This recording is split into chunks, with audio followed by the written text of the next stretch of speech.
Good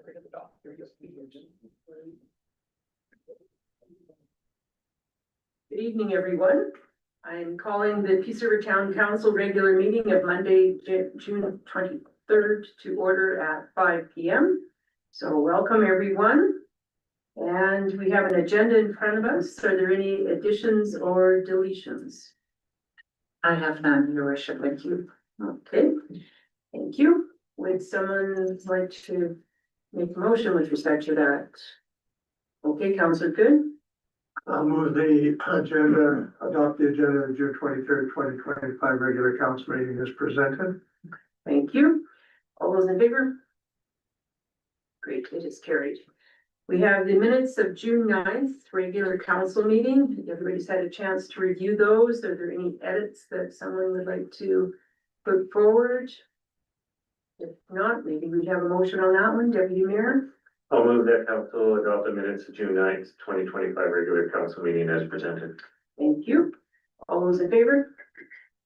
Great, it is carried. We do not have any public meetings, so we're now at the delegation presentations. And the first one, grants to organizations, the Vision Learning Center. So if you want to come forward to the table there and just press the button so the mic turns red, and that means it's live.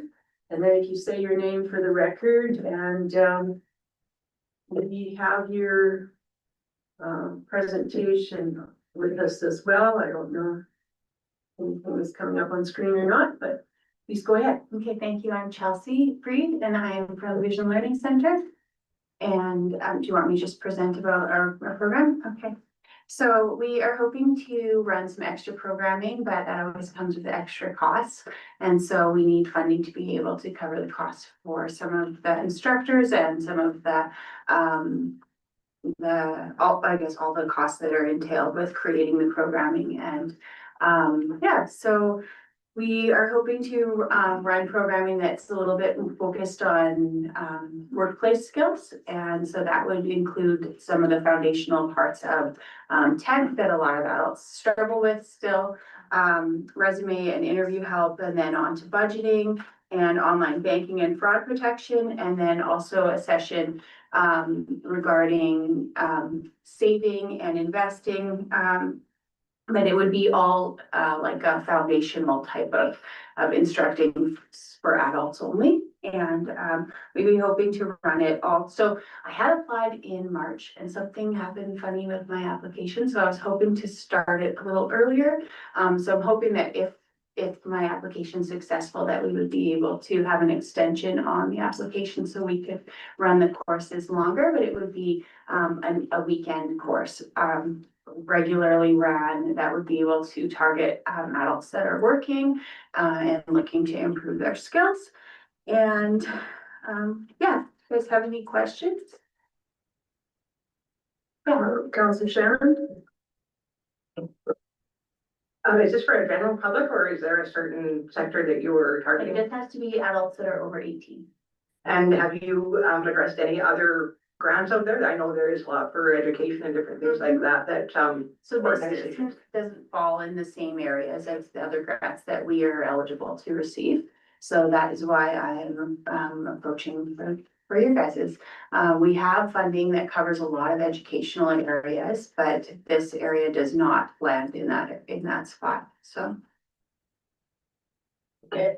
And how much are you hoping to receive? To be able to run it as regularly as we would like to and to be able to do it well, we're hoping for the full 15,000. But if we are unable to get that, we'll just scale it back to whatever can work. We're pretty flexible, but if we were able to get the full amount, then we'll be able to do it and do it really well. So pretty practical skills. Yeah, we're hoping that it can target some of those areas. I just had someone phone in today asking, are you guys running a course on, and she listed multiple things on it. And I said, well, it's funny you should ask that because I'm hoping that we will be soon. Okay. Any other questions, councillors? Okay, well, the way this works is we hear presentations tonight, it goes back to admin, then it comes to a further meeting and decision of some sort is made. Okay, wonderful. Okay. Thanks so good much. luck with your Thanks for project. listening to me. Thank you very much. Okay, our next presentation is, again, grants to organizations. Peace River High School is the one that's up. So if you gentlemen could come forward and, the microphone is still on, announce your names and tell us about your application. My name is Wade Johnson. I'm the principal of Peace River High School, but also the chair for the 2A boys basketball provincials. Taylor Hume, athletic director and teacher at Peace River High School. And so you're So we have the opportunity, we actually put a co-bid in with Glen Mary to host both 2A boys and 2A girls basketball provincials. Alberta School Athletic Association was very excited about this opportunity, that having two different high schools working together to host this event.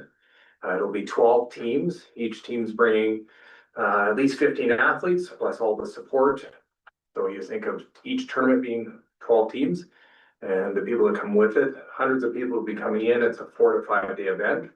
And in order to host that event and all the costs that come in with it, is that why we're here to try to make sure it's the best event possible. And looking forward to it. So it's in March of 2026. So it is this next school year, but next spring. So we are already in the planning stages to help make this event happen. So it's an exciting opportunity for us, well, not only us, Glen Mary, but also the town of Peace River. So you know that you're approved or you're still waiting for Yeah, that? so this one we are approved for, but we did also bid for volleyball for the year after. We were not successful in that bid, as southern teams don't want to travel up here. So even the fact that we were successful in this bid, it is true. They just found out last week at the meeting, they chose a more central community for volleyball. So we did try for that the year after, but we're hoping to try again the following year. So we'd like to bring more of these events to Northern Alberta. And even after this past weekend with the activities around their boat races and road rack and all things happening, I think it's a great opportunity to get people coming north. Good. Any questions, counselors? Counselor Shannon, Counselor Gamble? Yeah, I absolutely support that 100%. Whether I should say that or not, I'm not sure, but I do, because it brings economic development to the town of Peace River, something we need very drastically. And when you get 15 people coming from a team and the support staff, that's well over, I don't even know what that would be, hundreds of people in our town, filling up our hotels, eating in the restaurants, shopping in our stores. And that's an excellent chance to collaborate with other groups, maybe Rotaract, maybe Rotary, like, things like that. That there's just endless opportunity when, especially if you're in a co-bid like that. That's just awesome to see that kind of teamwork in Peace River. I support that 100%. Counselor Scammon? So with you guys not unfortunately being successful for volleyball, I would suppose it's that much more important that we have a good event this time around, so they can see that we're not losing anything by having it in the north, because we can put on a, let's say, world-class event, but a provincial class event here just as well as anybody else. Absolutely. And that's really where we're moving towards, and we're working very closely with Glen Mary and their group and their organizational groups. So it's a great opportunity. You think of us times two in terms of these two tournaments happening, and they start arriving on Wednesday and may stay till Sunday. So it's not just a 2-day event. There's a lot of things happening that will be tons of spin-offs. And you're absolutely correct to have that opportunity to showcase what we offer here in Peace River. And then hopefully in the future, we can continue to get more opportunities like this to bring people from the south up here. Great, and it's March of 2026 that this Yes. might be happening, or will be happening. It's definitely happening. Will be You bet. Hi. Have you had a chance to, I guess, ask any of the other municipalities around if they're, This is our first step, and then we're hoping that you guys can lead by example, and then the other municipalities will step in and further support it, because it's not only just the event, it's all the organization that comes up to it. We want to make sure that they're trying to keep the cost of those teams as well, it's down as much as we can, but then also providing a first-class opportunity here. Sure.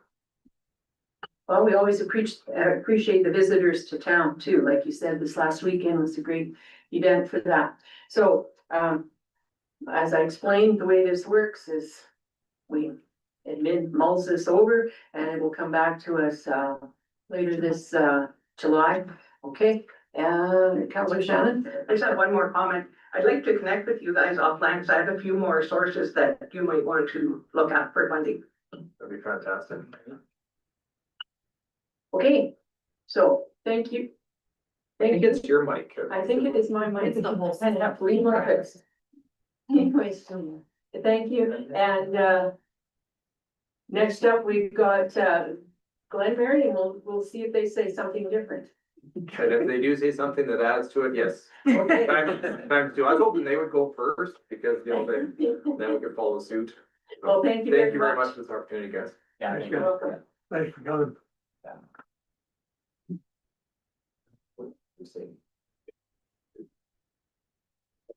Welcome, gentlemen. I'm Darren Flynn, Glenmary School, and Chair of the 2A Girls Basketball Provincials for 2026. I'm Brad Harrop, Athletic Director at Glenmary School.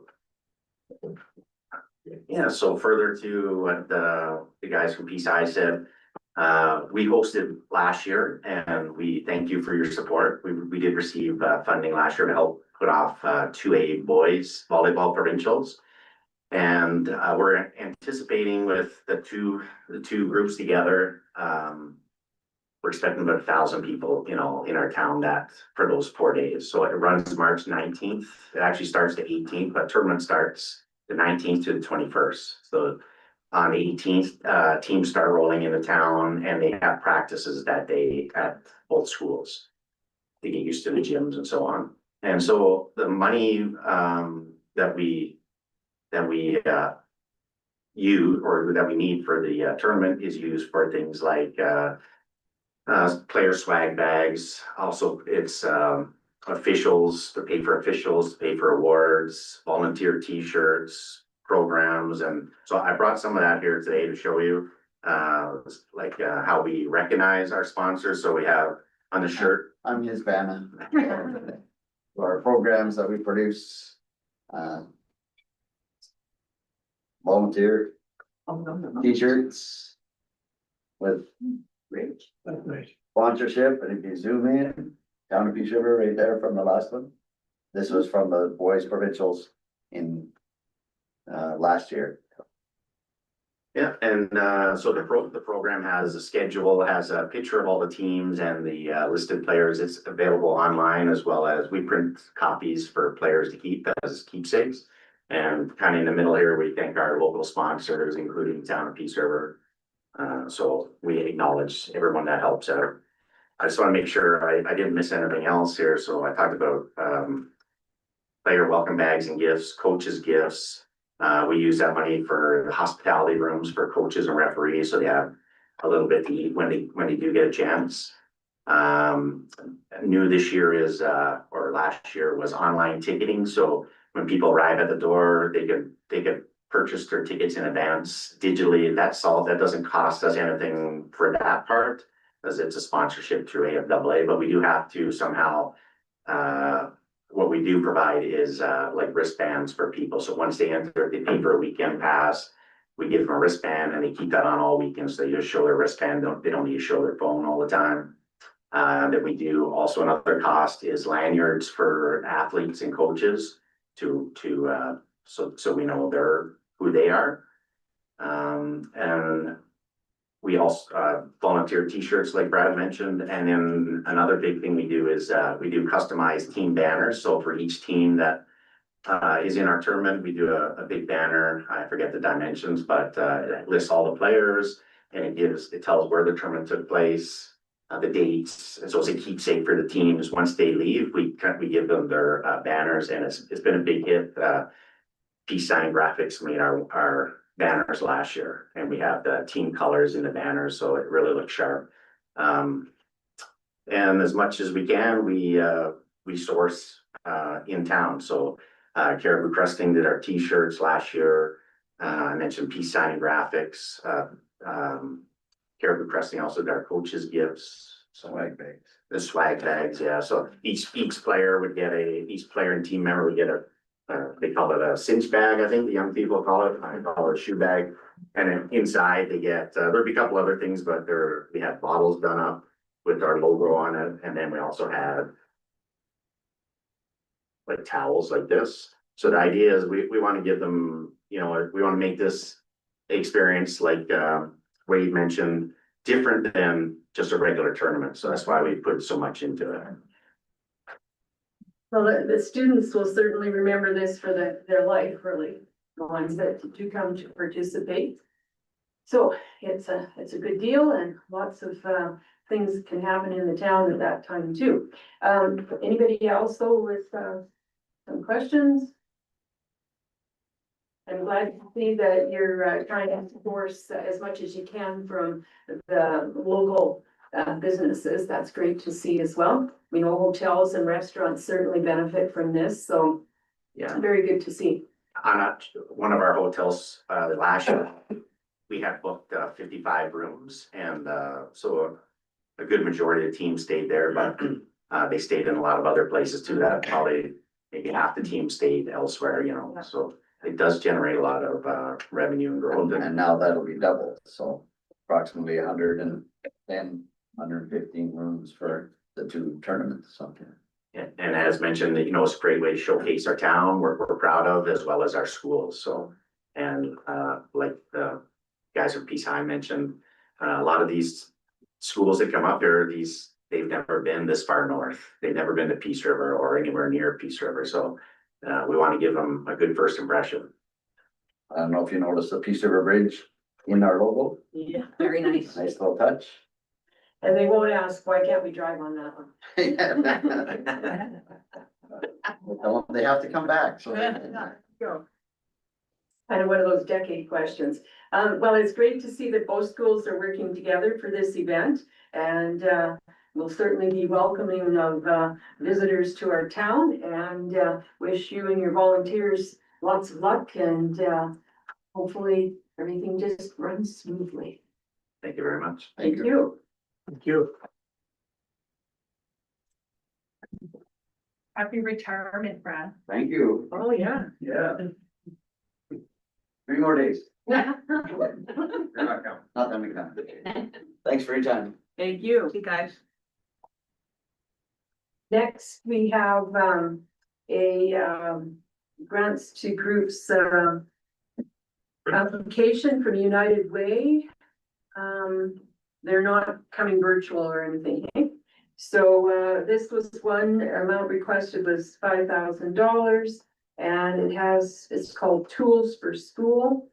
And it says the project supports a safe and socially connected community by providing essential school supplies to children from low-income families, helping them feel confident and engaged in school. And so it tries to help them that way. And I think that is all we have from delegation presentations. So next, we would have bylaw number 2177, the nuisance and unsightly property amendment bylaw with Director Kress.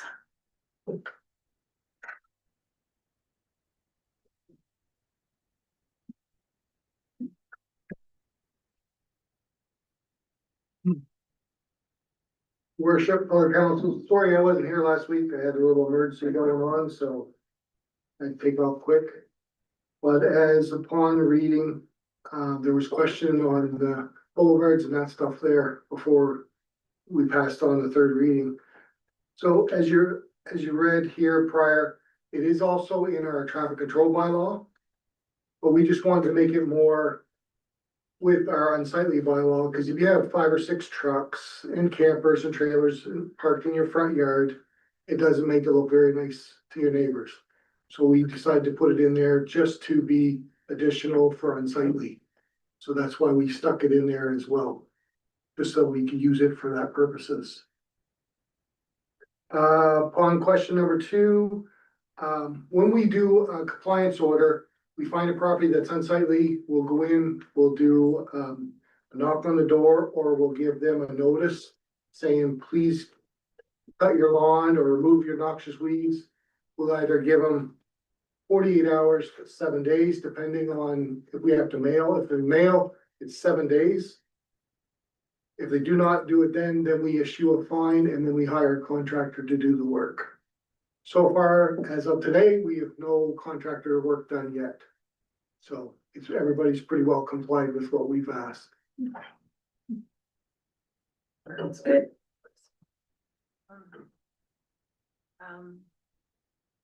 Maybe if I just don't move. Question for you on the, it's section 19, and I just came across it when I reread this thing. Anyways, it has to do with the appeal notice, Yes. and it says, basically, the appeal notice is submitted to, well, where's it submitted here? I thought it was a CAO. Anyways, it's submitted, and I'm wondering if there's a time notice for reaction back to the appeal. So basically, when we get an appeal, it passes on to the CO or myself. And then, we'll get back to them as soon as possible. So we did have an issue here a while ago with a person sending an appeal notice that was right in the middle of our evacuation and emergency. As soon as that was taken care of, then that person individual received a letter back on the notice from the town. So we try to get back as soon as possible when it's relevant. Thank you. Counselors, do you have any other questions on this bylaw? I got answered. Very good. Okay, then maybe someone would move us along on this matter with a motion. Counselor Good. I'll move that council give third reading to bylaw number 2177 nuisance and unsightly property amendment bylaw as amended. Thank you. Are there any further questions on this? Everyone is aware of the motion and its implications. Okay, then, all those in favor? It is carried. Thank you, Director Kress. Thank you. Okay, next up, we have a large plan. It's the active transportation plan. And Alicia Modi, Manager of Planning and Development, is going to brief us. Thank you, everyone. Yeah, so I am here to brief you on the active transportation plan, which we can finally put a pin in and call complete. We have been working on this for quite some time, although it's had a couple of moments of back burner status while we did other things. But we have been working with Bunce and Associates, our contractor, on this. And we now do have a plan that is final, that we will put up on our website, that we will hopefully integrate into the capital budget over time, and into our municipal development plan when we update that document. But this is intended to just help us make better decisions going forward and help to fill some of the gaps that exist, particularly on the west side of town, but there's also definitely improvements on the east side that could happen as well. So what the active transportation plan does is it establishes kind of certain levels of projects. So overall, we have a long-term network vision that we have in the plan. I'm kind of working backwards from the briefing note. But then within that, we have some priority projects. So the things that we'll likely be bringing forward to council in the near term to integrate into the capital budget. And then also some key expansion areas. So if you look on page 2 of the briefing note, you will see some of the priority projects that are highlighted. So we have 6 priority projects that are identified on that priority project map.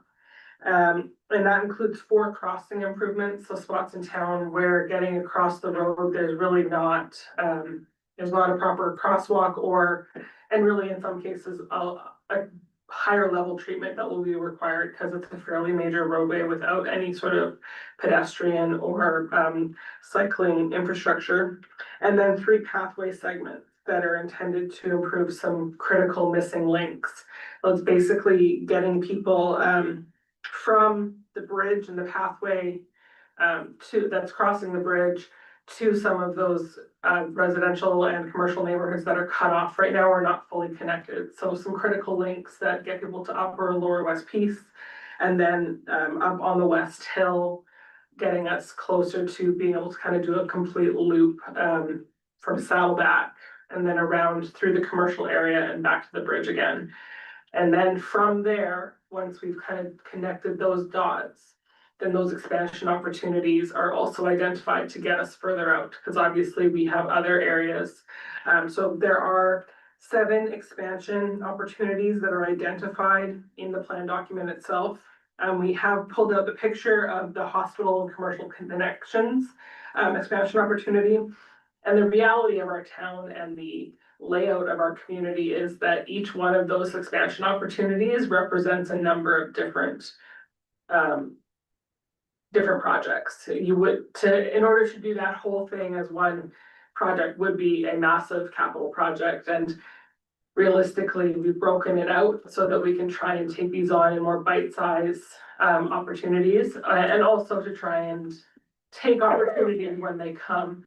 For instance, the West Hill development that we are witnessing constructing right now, that will bridge a gap, but it will mean that we've got gaps on either side of it that then we're gonna have to look at how we connect. But now that we have a plan, we know we want to take advantage of that opportunity that development presents to the town. So that's one of the key, I think, things this gives us is some of that direction. I see a question. How large are these gaps? Like approximately, like, are we talking like major gaps or? Yeah, some of them are major. It really depends on which area of town you're talking about. But I mean, if you think about there is a sidewalk or a pathway connection that gets you to the intersection at Canadian Tire and between Canadian Tire and Friesen. But then if you wanted from that location to go up towards the hospital and the apartment buildings that are up there is no good network there right now. It is entirely road and vehicle space. And if you are a cyclist, a pedestrian, someone in a scooter, you're probably not feeling comfortable on the infrastructure that we have today. So we have a plan now that recognizes that those gaps exist and that we need to work towards filling them. But it will take time because that is we're not talking about a kilometer's worth of trail. There's many kilometers if you look at it. And then if you look at the community as a whole, we do have some very disconnected neighborhoods.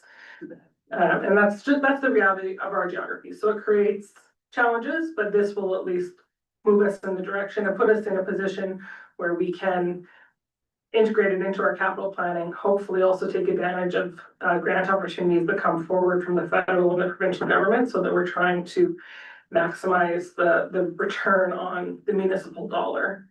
One more.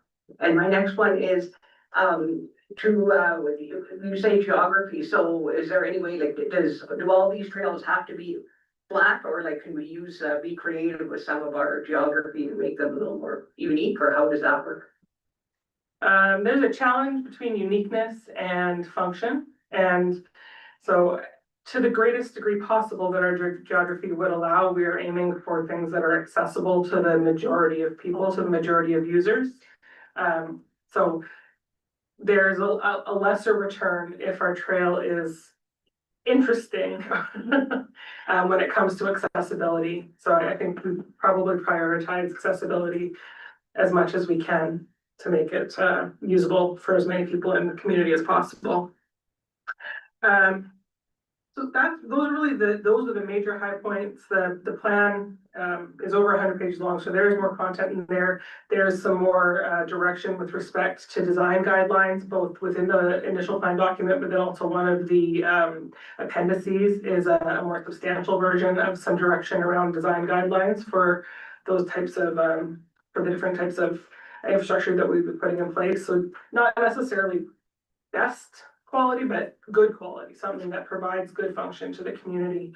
And then also there is a decision matrix, because over time, as new opportunities arise, as areas of town that we weren't anticipating were going to develop, maybe start becoming a part of the conversation. that can change the prioritization of the different projects and what might be the next right step forward.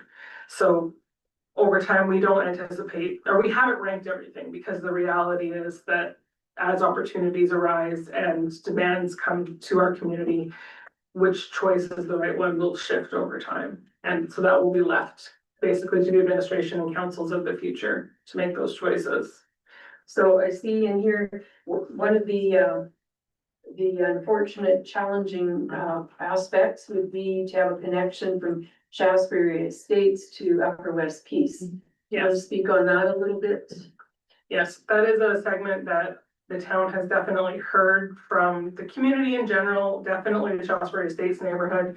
But anybody that values the Shaftesbury Trail and the beauty that it provides, there is visually an opportunity for that segment to be completed and for there to be a more comfortable way for people to take advantage of that length of road. But the reality of many different challenges for that segment makes it prohibitively expensive or practically not possible. And that includes land ownership. We don't have a lot of land along that segment, and we don't have a way to acquire it outside of expropriation, which would be in and of itself extremely expensive. The topography means that we're not going to end up with an alignment that is very accessible because of the hills that are there. And the topography also means that that will probably require retaining walls as well as, I'm always blanking on this word, the buffer between the highway and the trail. So, No, it's something simpler. It's very obvious along the road. life safety, I don't know. Yeah, okay.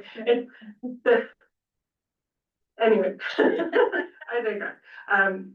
Something that, a barrier between the road user and the trail user. Yeah, that would also increase the cost substantially. And then on top of that, there are operational constraints where the trail would have to, and there are spots where there's simply no space to go. It would have to be in basically the shoulder of the highway. Well, when it comes to the winter, you're gonna have snow that is being cleared off of the highway that will definitely go onto the trail. And there's really no space for the trail for that snow to go somewhere else, because then you're at a hill. So operationally, our ability to maintain that as a clear and accessible trail throughout the year would be virtually impossible. It would take a lot of operational dollars to make that a reality. So there's just a lot of reasons why that particular connection is not in the final plan. And realistically, over the long term, the way that the town would connect Shaftesbury Estates to the rest of the community would be going around the other side of Misery Mountain, where there is simply more room to discuss. Councilor Shannon? You know, I was just kind of wondering, talking about how much money it might cost the town, is there ever any appetite to, you know, like the ski hill, adopt adopt a trail or something for different community? You know, I could see a large oil company or something like that taking on something like that, adopting a trail and the care. Yeah, so, certainly, like, I think a big part of this is that we have it as administration, so we can start thinking about these as we come to like subdivision developments and stuff like that. Certainly where there's an opportunity to put in a link and work with private industry, like, during the subdivision phase, that's something that this gives us information to keep in our back burner and go, well, our active transportation shows us having this sidewalk or this trail or this connection here. We would like you to incorporate this into your structure plan and stuff like that. It allows us to have some of those conversations. And there are occasionally FCM grants and things that come up for active communities and developing these things. So we definitely keep our eye out for those as well as administration. Because Peace River is a very beautiful town, and if it was all connected so that everyone could have access to it, like I think that goes a long way in planning now for the future. Is probably where we want to be in 20 years, not where we want to be next week. Deputy Mayor? I live in the Shaftesbury Estates and I don't mind walking through the grass, but what's happening with that sidewalk section above West Beast that we've blocked off? And who's responsible to repair that? It's been like probably 5 or 6 years, I think, that has been closed off there. The sidewalk section above Lower West Piece Yeah, you're right. referring to? Right. Yeah. That part is not a part of the plan anymore. The reality and, Director Fisher can jump in, but the reality is that there's slumps and slides there. So we have, currently segments of trail that are built on the other side of Upper West Piece, and within the plan, intents to connect those to make that a more fulsome connection through that area. And then the idea is to get people around or across 684 up at the intersection of 684 and Old Highway 2. I think from an engineering perspective, the risk associated with opening up that segment, the case just isn't there for it. No, I was just more concerned with the safety of having to go over the guardrail, cross the street to the other side and then come back to the sidewalk again right now. So we're gonna fix that up. So there is 2 crosswalks that cross the Shasbury Trail, and that would be where we would encourage and want people to be. And I believe if you look in the plan, there's also some proposed, those are crossings where there's opportunities to enhance the crossing. But those are the crossings that we're aiming to direct people to, and there are missing segments there, so that's another example of missing segment, yeah. Okay, well, we all know that this is lots of money, and sometimes that talk with a developer about things like cross sidewalks and so on is a difficult one because it's money, right? And that's all part of the plan, though. Sounds like good. Yeah, just one comment I want to make is I really appreciate seeing this document because over the years, there's been talk about, that everybody here is probably familiar with it, there's been talk about this chunk or this chunk or this chunk or this chunk without any way for anybody on the outside or even a lot of times counselors to get an idea of the whole. And the questions come up, well, how about here, how about here, how about there? This puts it all, it's kind of an almost an encyclopedia or a manual of how to proceed. And we haven't had this before. We haven't had everything in kind of one place where you go and say, well, I'm considering looking at this. But for anybody, I want to take a look at this. Where do I get my information? Well, you got it here. I think it's an incredibly good document. So thank you very much for all the work everybody put in on it. It's something we've sorely needed for years. And in terms of timeline, this whole project started how long ago, and you want to review a bit of that? I know it's in the document here too. Yeah. So we started, I mean, this project started with an application to the federal government for a grant to help with the planning costs.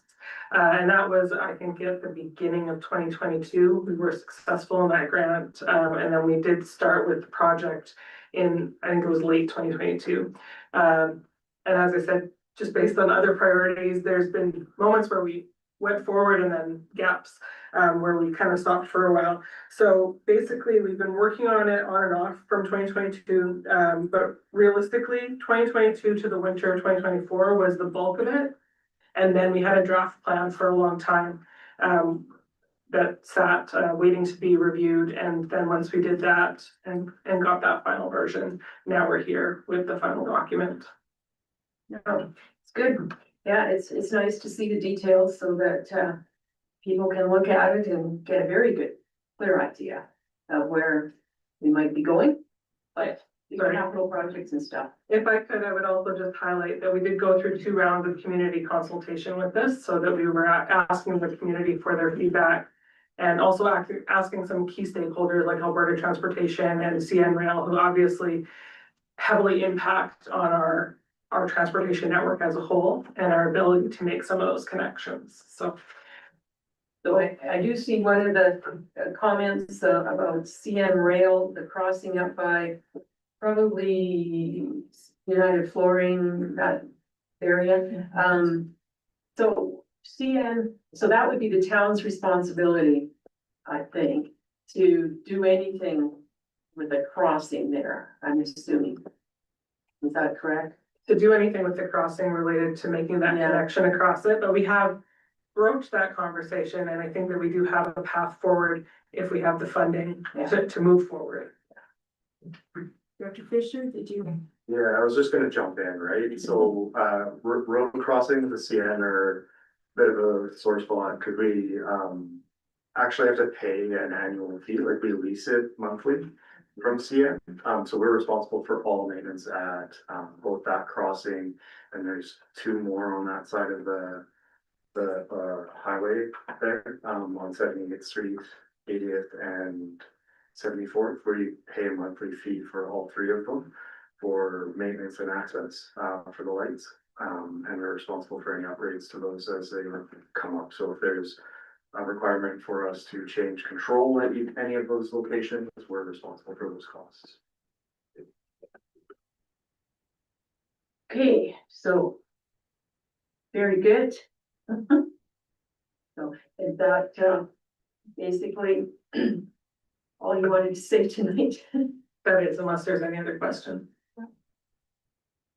Well, very good presentation and lots of work in the background, so thank you and your helpers for that, and I look forward to seeing how this will evolve, I guess we could say. I have one more last one. Okay, Councillor. One last question. In your mind or somewhere, do you have like a wish list of what could be done first and, or something that makes sense to, once you're ready to start funneling the request to council or something? So I guess the initial wish list is those priority projects that kind of complete a smaller version of the circle from the bridge up the West Hill and back around and to Lower West Piece and Upper West Piece. So and those are still some not insubstantial projects. So I don't expect that they are all gonna be done within 2 years or like that. It will take some time. They will take some engineering, multi-years to get them done, but that is the initial wish list. And after this council will, I'm thinking, accept this for information, what will be the next steps forward with the plan? So in terms of next steps, we'll have it on our website so that it's there for anybody to see, so that it's not a surprise and it's something that we can reference. We will also be integrating into the capital planning process, so it will come forward during budget for consideration. And then we'll also be, when we do an update to our municipal development plan, we'll also be looking to this document as something that provides some information and input into some of the policy direction that plan would provide as well. But those are kind of the critical main things. Yeah, I guess I was just getting at, if we accept it for information. Okay, do we need to adopt it at any point in time? Director Fisher?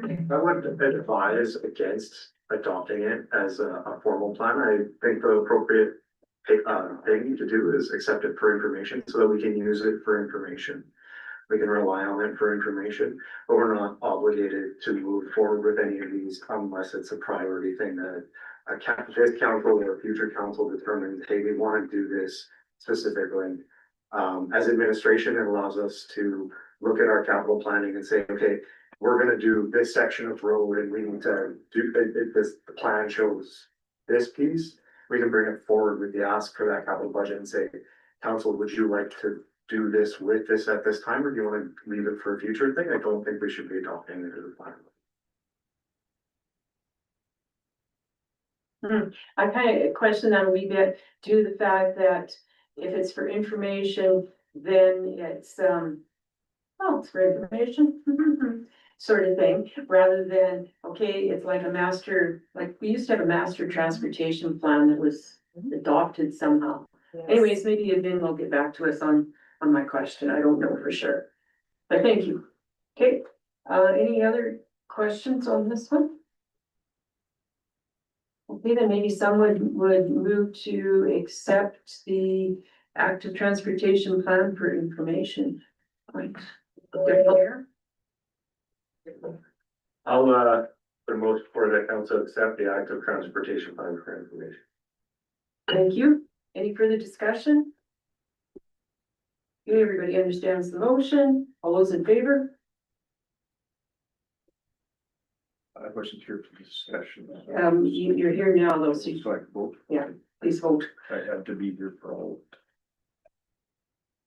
Yeah, it's not the bylaw, okay, it is carried, thank you. Next up, we have the wayfinding project update with Director Bell. Thank you, Ms. Mooney. Thank you.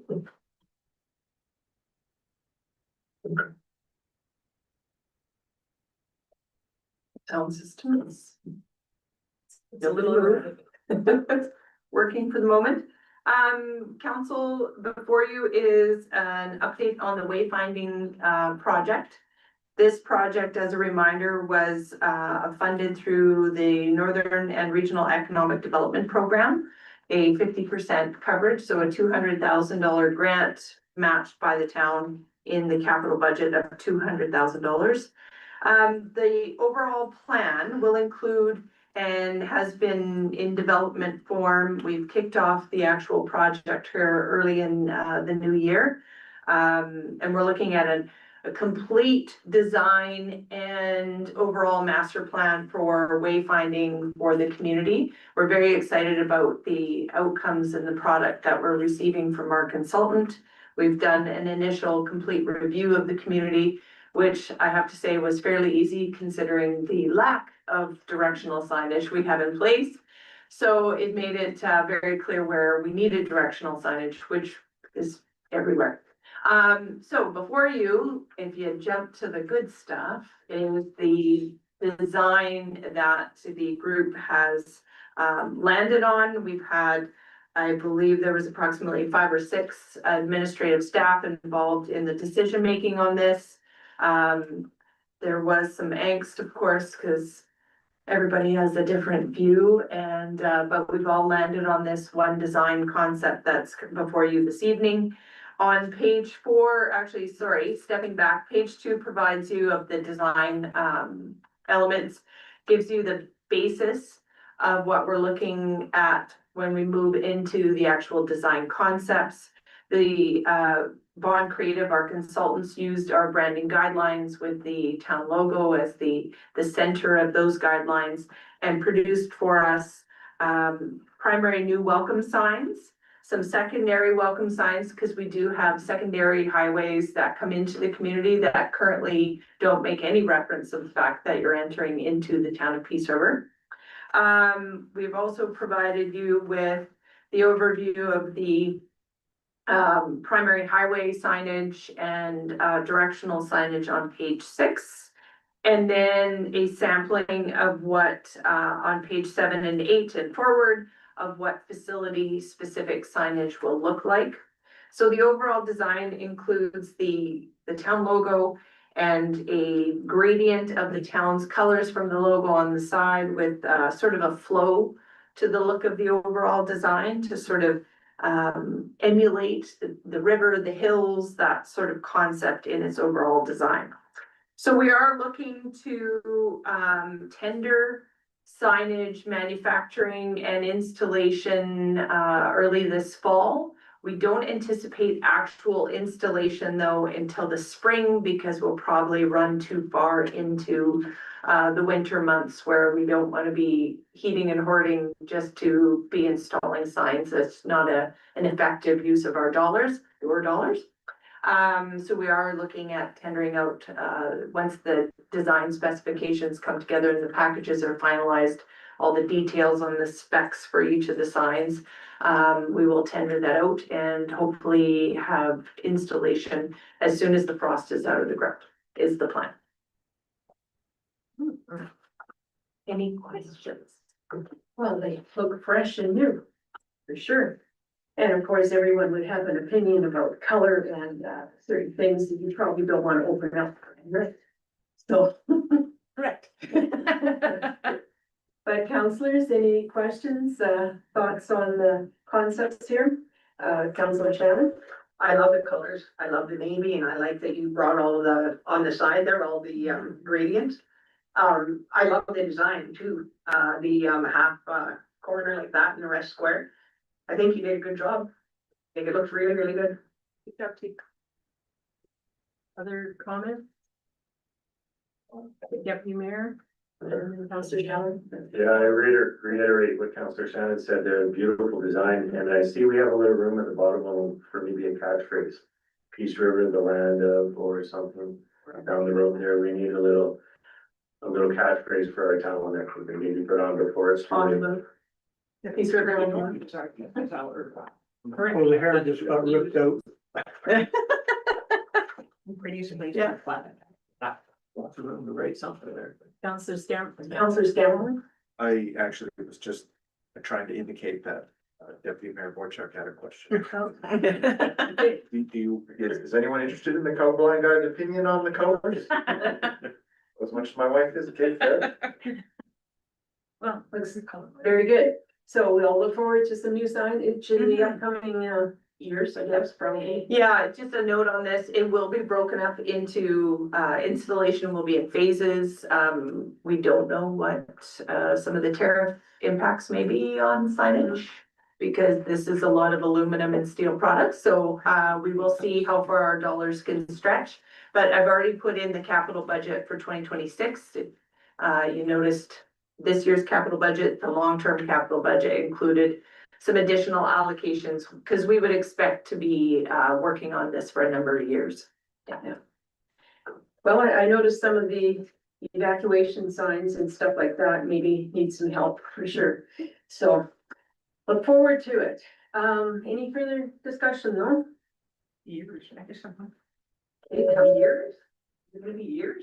I just, phases, I just don't like something that's like put together a little bit of a time. Yeah. What, how many phases are we talking? Well, ideally, we'll know more once we get the tender specifications together so that the consultants can give us a better cost analysis of what, for example, all the highway signage would cost us, because that will be our first priority, because right now, trying to find the Baytax Energy Center, hence why we had 10 evacuation services signs laid out to get you to the Baytax. There's very, very little directional signage.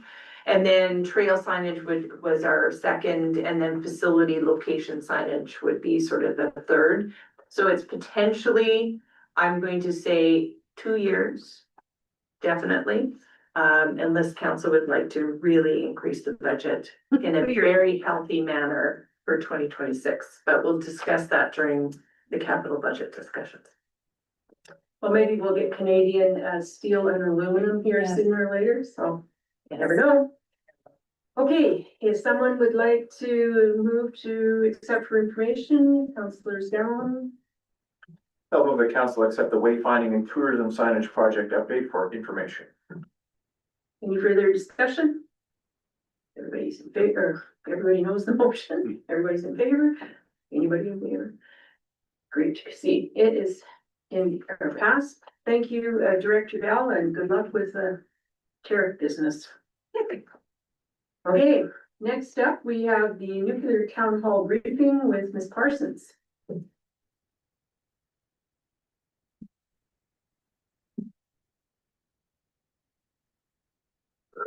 Thank you, Mayor Ramsey, Council. Busy week coming up in the Peace region with respect to this Peace River nuclear project.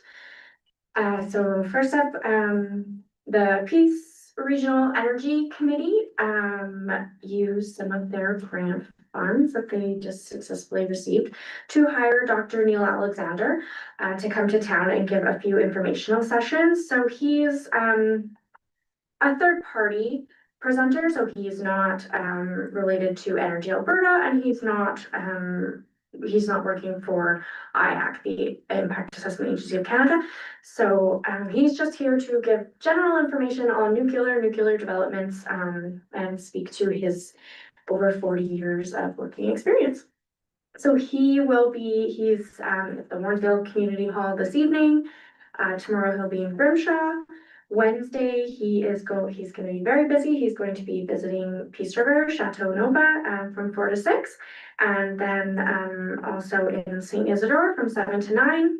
He'll be back with us again over the lunch hour at Chateau Nova from 11:30 to 1, where we will have soup and sandwiches for lunch for anybody who comes and attends to hear him speak. And then finally at the Elks Hall in Manning on Thursday. And then IAC is also visiting us to talk about who they are, who CNSC, Canadian Nuclear Safety Commission are, and what the integrated assessment process looks like and how people can participate. So they're going to be joining the town halls of our regional counterparts. So the one in Warrensville, Grimshaw, St. Isidore, and Manning. But then they're going to do a breakfast with the regulators tomorrow morning from 7 to 10, sponsored by us, the town. We sponsored the breakfast. So people can drop in, enjoy a hot breakfast, bacon, eggs, pancakes, and again, find out information. They also have some focus groups coming up on Thursday at the municipal library, and then Thursday at the Athabasca Hall.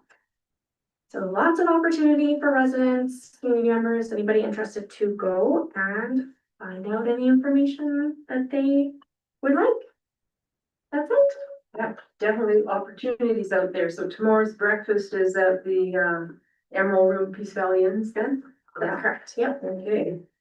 Well, it'll be interesting to meet with these people and just hear the chatter about nuclear, people's concerns and positives and negatives sort of thing.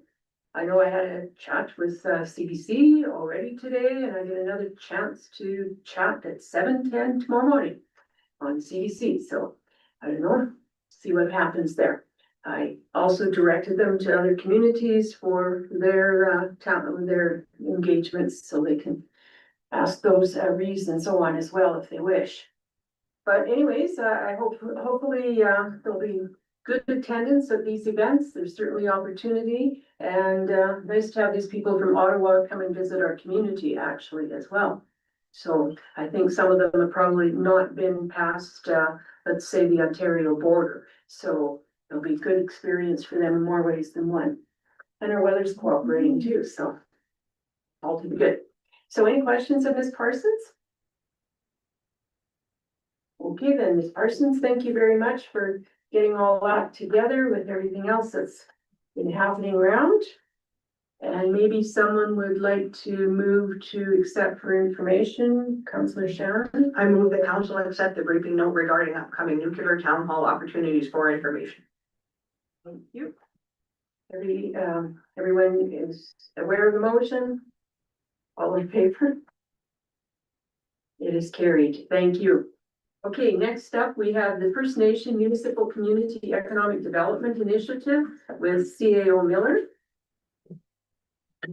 Thank you, Mayor and Council. I want to bring a briefing note forward to make Council aware of an application for a grant that I recently had submitted in partnership with our friends at Woodland Cree First Nation. I became aware of this grant, which is called CEDI, Community Economic Development Initiative, and what it is they partner with Council for Advancement of Native Development Officers, CANDU, and FCM, and they have partnered and put together a program to build relationships with communities and their neighboring First Nation partners. So we discovered the grant last minute. May 30th was the closing. I reached out to Woodland Cree, sought their interest, and we submitted an 11th hour application for this. And if we are successful, the grant and CANDU, they will provide some facilitators. They will help develop a friendship accord. They will help develop mechanisms to work together. And then we will select some kind of economic project, and they will help us partner on that project as well. There'll be some funding available to support this initiative, and we thought it was a great opportunity because Woodland Cree had provided a letter of support for our NRED grant that provided funding for the retail and services gap analysis. So that, along with their recent purchase of the 32 acres of land, which they intend to develop economically purposes, that we thought this would be a win-win for all of us, and it would be easy to identify a project that we could work on together once that gap that gap analysis is completed. So they do, they are selecting 8 municipality, First Nation partnerships across Canada this, intake. Usually it is a longer term, but it is going to be a 2-year accelerated program. And I was hoping to hear a positive or favorable response in the next month or so, but I see now that they have extended the application intake until September 26th. Initially, all along as well, the project would not start until after November, because I believe First Nations, Wedland Cree has elections. We have elections in October and they have elections in November. So if we are successful, the project would start near the end of the year. But I wanted to make you aware, we did not require a motion of council unless we are successful and are invited into the program. So there will be an interview process. And then they'll make their decision, but so I guess we're on hold now until September, disappointingly. Well, it sounds interesting anyhow. So a good possibility for some cooperation and some help on some of the mechanics of that. It sounds good. Would someone like to move the acceptance of this report? Yeah, I'll move the council accept the briefing note regarding the First Nation Municipal and Community Economic Development Initiative for information. That everybody's clear in the motion? All those in favor? Great, it's carried. Next up, we have the addition to the organizational structure and CAO Miller. And we have a report that goes with this as well. Thank you. Thank you, Your Worship and Council. So our administration is putting forward a request for a decision for the addition to our organizational staffing structure that would include the addition of 1 full-time executive assistant position and a reclassification of the legislative services coordinator position to that of legislative services manager position. So it's no secret that our workload continues to grow, partly because of the growth of our organization, partly because of the advocacy efforts and the just general work, partly because of the continuous downloading of responsibilities and work from the province. And up until now, the executive assistant duties and the legislative services duties have been held by one person and one role, and it has become unmanageable and unsustainable, the workload for one person to manage. So our legislative services coordinator brought forward a business case to me about a month or so ago, explaining and outlining the responsibilities and the duties and recommending that the position gets split into 2 roles and the duties get split into 2 roles, one being the executive assistant and the other being the legislative services duties. So as was mentioned in the report to me, the broad spectrum of responsibilities is just becoming unmanageable. We have 3 council meetings a month, and we have new projects on the go with nuclear, the addition to reserves, changes to provincial legislation, privacy legislation, growing council, CAO involvement and advocacy in committees. And to be effective and efficient, we need some support in administration.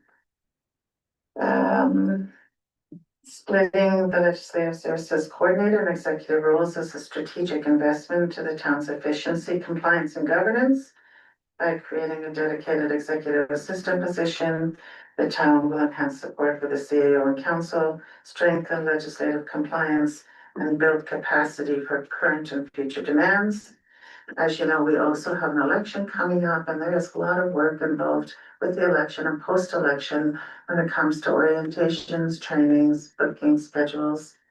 So as part of this request, and we have an organizational staffing policy P8070A, and it requires administration to answer 6 specific questions whenever we are bringing forward a request for a change to our organizational structure.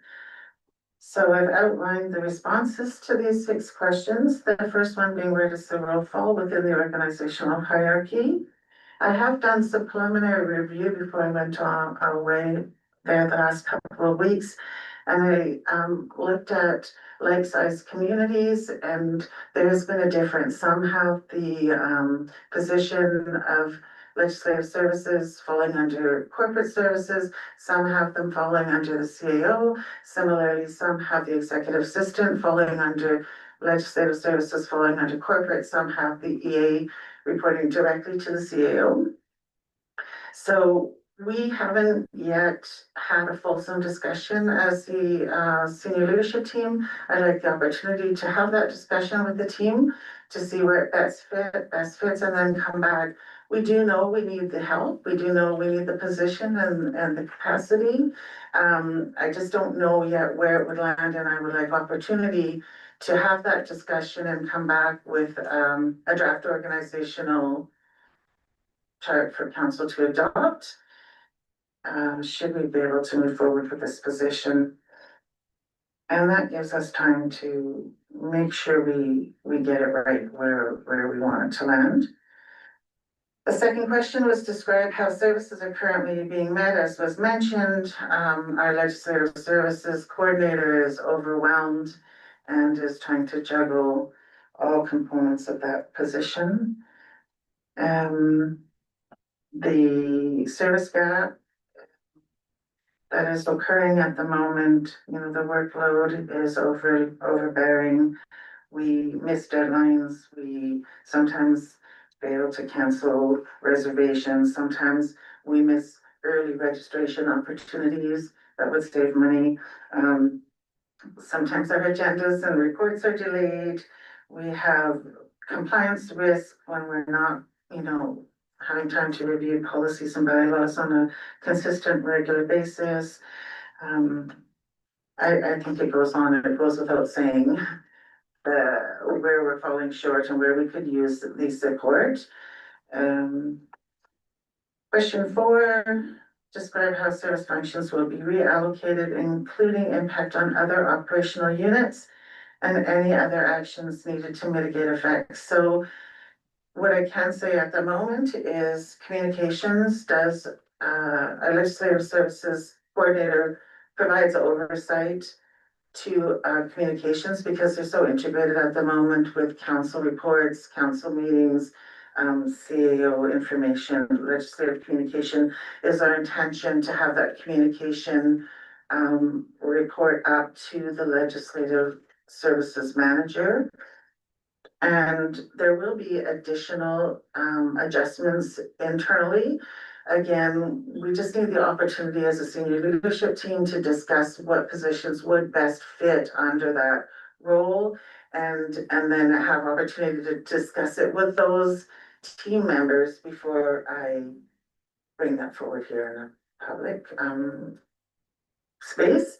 But again, once those are all discussed and determined, that those other changes would be brought forward as part of that draft organizational chart for adoption by council.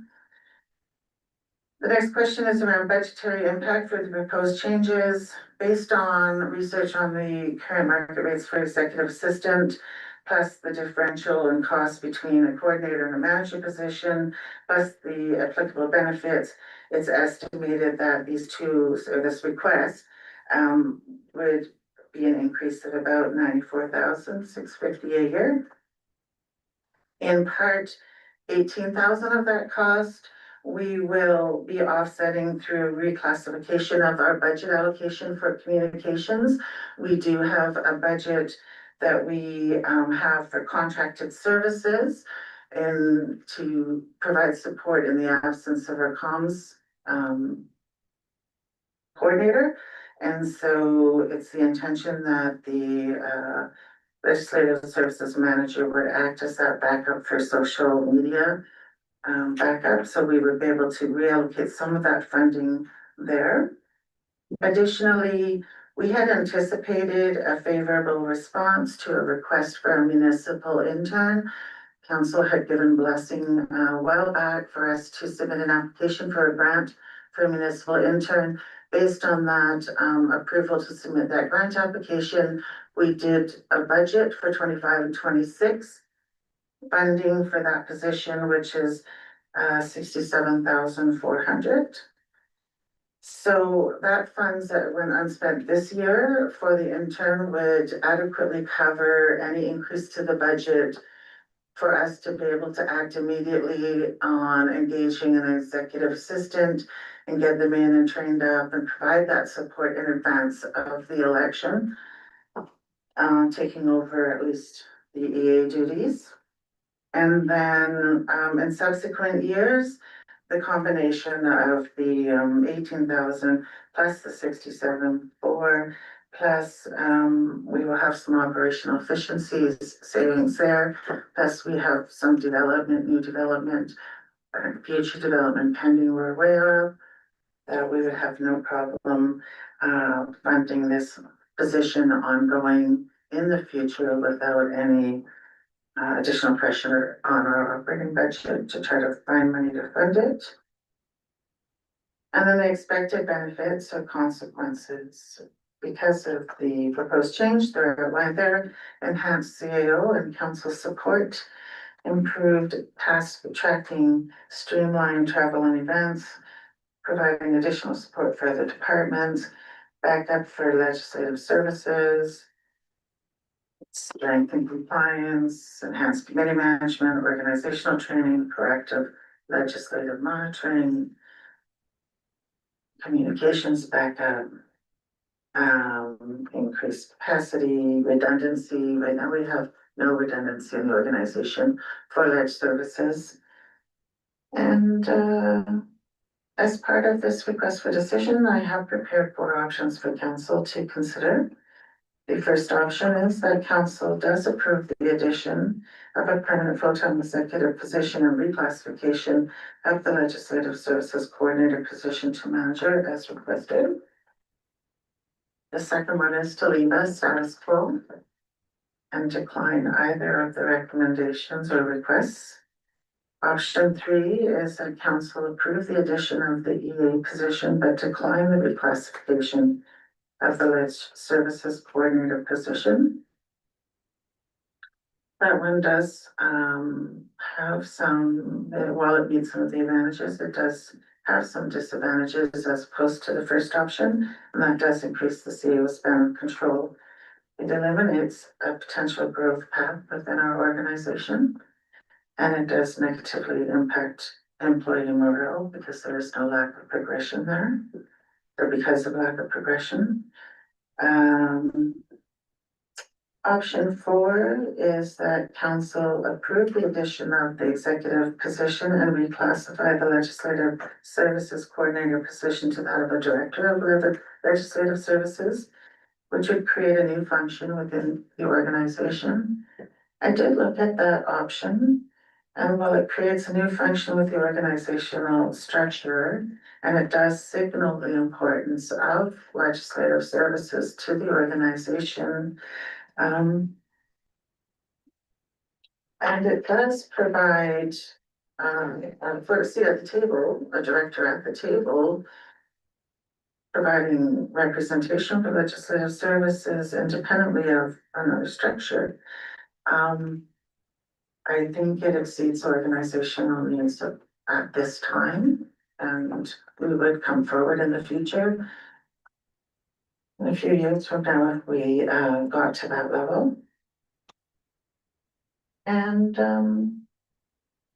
administration is making recommendation that, and a request that council does approve the additional permanent full-time EA. That you ask that give us the blessing to start recruitment immediately. And that we elevate the coordinator position to manager. Thank you. Thank you. Just to clarify, if this goes through, the executive assistant, I'm looking under redundancy. It says could provide shared support with corporate services admin assistant until such time as a full-time admin position is warranted. So is it is corporate services admin or is it? Corporate services admin at the moment, your worship, is providing some admin support to protective services. And so I believe that was the intention, was that they would also be able to provide some assistance there. Protective services right now is getting a little bit of corporate services, ledge support, and then with a recent change subsequent to tax collection in June, we'll be transferring a little bit of the billing portion to someone else, but still, he basically has limited support. Well, I know in that discussion in some of the agreement discussions we've had, the increase in the fire responses and so on, it's almost 50% over a year previous. And the work that goes into tracking that and billing that and all that stuff needs to be done. Yes, sort of thing. Okay, so councilors, discussion, Councillor Shannon? So I'm in favor of option 2. All the projects that we're speaking of, I guess I'm gonna start by saying the main reason I'm going to say option 2 is because we're technically tying the hands of the future council. It's just a few months off. There's a 50% chance that that new council will come in and totally redo the organizational chart. We don't know what they want to do or what they're going to do. And I think it's irresponsible of us to be forcing not only another position, but another manager position onto an organizational chart that we were told after the organizational review that we were fully staffed and on par. I want to point out that these issues that we're facing involving, I'll just, most of them are temporary issues. The election is going to be over. That's a temporary thing. These projects we have are not shovels in the ground yet. So we're actually going to be hiring someone on the assumption that we're going to get these projects. We don't have them yet. I'd rather wait. I'm not saying that maybe this is a good idea, I don't know, but at this time, doing it 2 months or so before an election is actually very, very asinine as far as I'm concerned. How about exploring temporary hiring if there were temporary issues? Like if this is just, we're waiting for the AGR, waiting for the, the nuclear project to get further along. If it's just administration, I hear municipality is only handing down financial obligations, not handing down more administrative responsibility. So I just want to clarify, like, why are we not hiring temporary people to help with these temporary issues? Because these are not ongoing issues. And then, expanding our organizational chart and another position as well as a manager to, I don't know if we should be doing more managers personally. I don't want to tie the hands of the other council. I just want to point out a few other things here. Yeah, they decide to go in a different direction and decide not to, then you just, like, it just seems like, why do all that when you don't know in 2 months what that new council is going to do? I think that we are deferring a whole list of other things to that new council, but yet we think we know best on this one. I think that is very, very disrespectful and unfair to the new council. I would like a recorded vote on this, please. And I hope the residents are paying attention because these are not long-term issues and we don't need to be expanding our organizational chart anymore, especially 3 months before a new election. Leave that to the new council. And if they decide, if we go through all this trouble of making a new position and redoing the organizational chart only for changes to be done again, I would not want to do that to another council. And I wouldn't want a council to do that to me. Thank you.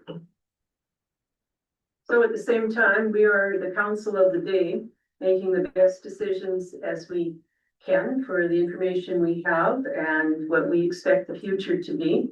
New councils do what they wish with whatever decisions previous councils are for the most part, but that is another issue. Other comments on the briefing? Councillor Good? I support what administration has brought. I support the main recommendation. And the reason I do to a degree is that I don't believe that a lot of the situations that are being described here are temporary. I think a lot of them are full-time. I mean, I'll go into one area that I'm really familiar with, which is creating agendas. And I work in an organization that has one meeting a month. And getting an agenda together for that one meeting takes about 3 of us approximately a day and a half to 2 days of dedicated work for one agenda. That's 3 people, 2 days, so 6-person days. That's for each single agenda we have. And I take a look at the depth of the reports that we have here, and the report that's being used internally and the report that's brought for council are not necessarily the same report. These are generally bringing in considerations where administration knows where they want to go, but they have to bring us opportunities. There's a lot more work to create an agenda for a board than there is to create an agenda internally for administration. You guys have the discussions every day on every subject. You know what's going on. You don't have to have it, I don't know, Reader's Digest or clarified or put into kind of a cognitive order for decision making. It's the stuff you're doing every day. That's one area that I see. When I take a look at the overload, and I don't think anybody's lying here. I don't think anybody's misleading, and I'm even saying with all due respect to the councillor who spoke in opposition to this, I can see those points. I really can see those points. But I think overall, our decision is to have our administration functioning the best they can to bring the best product they can to the public. And talking about what's going to happen in 4 months, there's the whole concept you hear in every kind of government I've ever been involved in, is a lame duck government.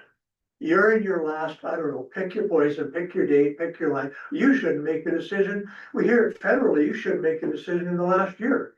We heard what was going on in the United States. You shouldn't be able to appoint a judge. You're going to have an election in a year. You pick your time that you want to make your argument for, and you say we shouldn't make the decisions in that period of time because it's unfair to the next administration. One, they don't exist. They may be a lot of the people that exist now. They may be people who are making decisions now because they believe they may be involved in the next council and they want to be able to continue the good work that they're doing. There's all those kind of options. But we're not talking about 1 month or 2, we're talking 4 months. We're talking July, August, September, and October. Because the new government really doesn't meet anything or make any decisions until November. So we're talking a 4-month period. Where at any point in time, we can say, well, we shouldn't be tying the hands of council. You're not tying the hands. Council can make whatever decision the day after. They can make a decision to go backwards. They can make a decision to go forward. They can make a decision to cancel a decision, to rescind a decision. They can make any decision that they want. You're not tying their hands at all by making a decision in the time that you are legislative responsible for making those decisions. So I'm gonna make those are my points, those are my feelings. I think that the request is reasonable. I think you're talking in here about the way it would be paid for, that there would be minimal impact, at least over the next 2 to 3 years, on anything to do with the budget. And I respect the people that we have working in our legislative department right now, and I see that the work that they're doing outside of that legislative area. Go talk about redundancy. You have somebody get sick, you have somebody have an accident, you have somebody end up on holidays. Now you're in a real bad position if you don't have that other person. And we've been through that. We've been through situations where people are away because of illness or because of whatever, and they're not fun and they're not pleasant. And we always want to go the minimal we can possibly do. Well, I'm not sure that that's always the best decision. So those are my feelings. I support it. Thank you. Councillor Scanlon? I just want to appreciate administration bringing forward that fourth option. That was one of the conversations that we had. The questions that we had brought up or whatever before. And now with that being explored and going down and just giving the council a really good example of us having the full picture of information, being able to take it even a step further than what was requested, or a couple of options that are smaller asks, I guess, than what is being put forward. So this is the kind of good information that we depend on as council to make the best decision possible. And I think having council in the situation of not being able to get really good quality information to make decisions around this table would be really a case of us handcuffing ourselves or handcuffing others. If this were to be something for consideration of the next council, of having to make decisions with incomplete or inadequate information or rush information. I think it's also important for us, having been here at the table for the last 3 and almost over 3.5 years. We would be in the best position to make this decision, given that we have the most experience with the current context. And so I would say that we are qualified to make this decision more than anybody. And I'm very happy to move the recommendation when the time comes. You could move it now, we can carry on discussing if you wish. Great, and so, flip screens here so I get the wording proper.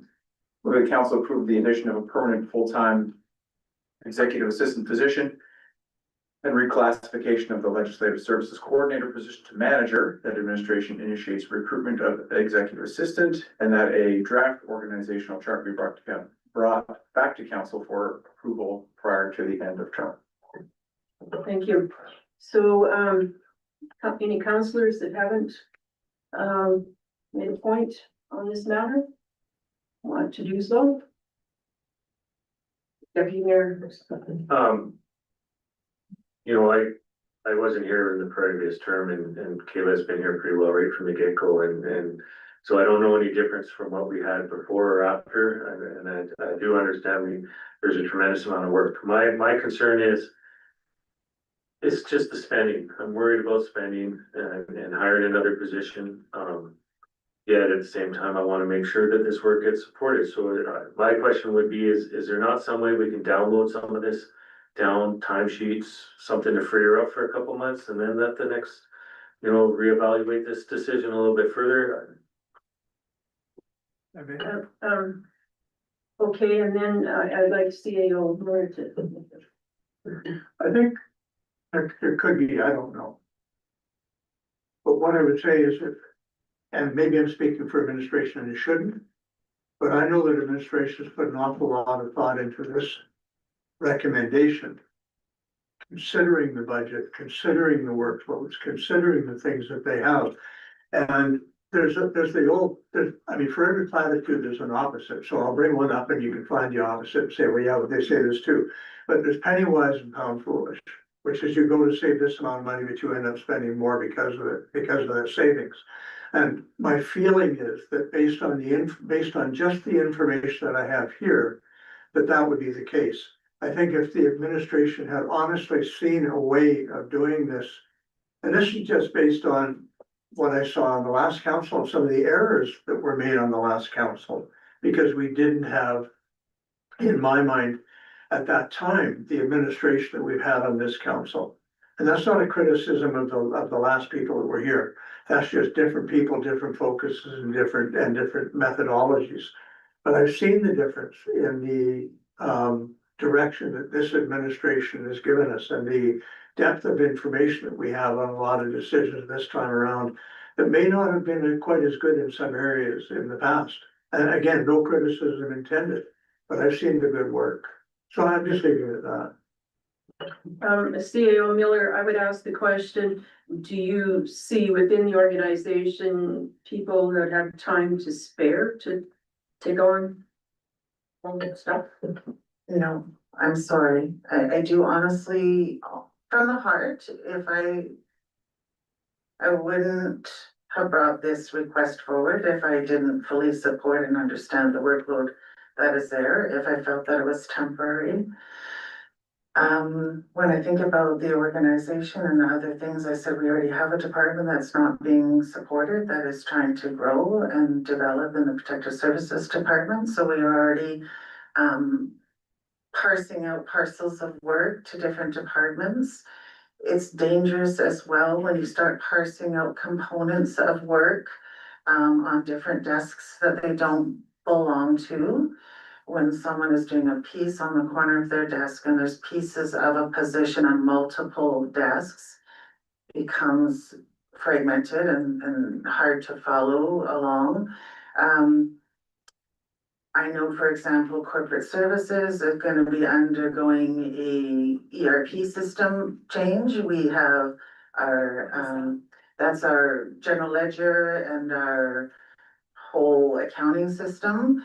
Our software is expiring in a couple of years, so they are going to soon be undertaking that project, starting it. So that means even, you know, exploring, selecting software and then going through a complete software rechanging. So that's gonna be about a 3-year project, at least, maybe 4 on corporate services department. And then that will be all hands in as well, because that will affect other components in the organization.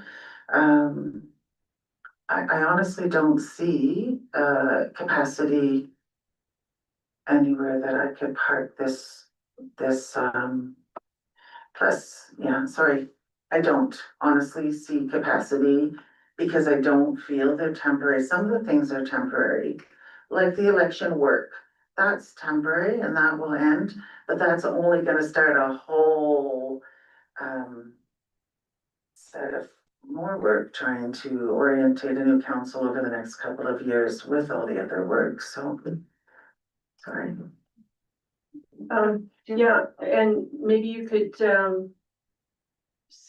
correct me if I'm wrong, but historically, was there not a part-time person administratively who worked in the fire department somehow or other?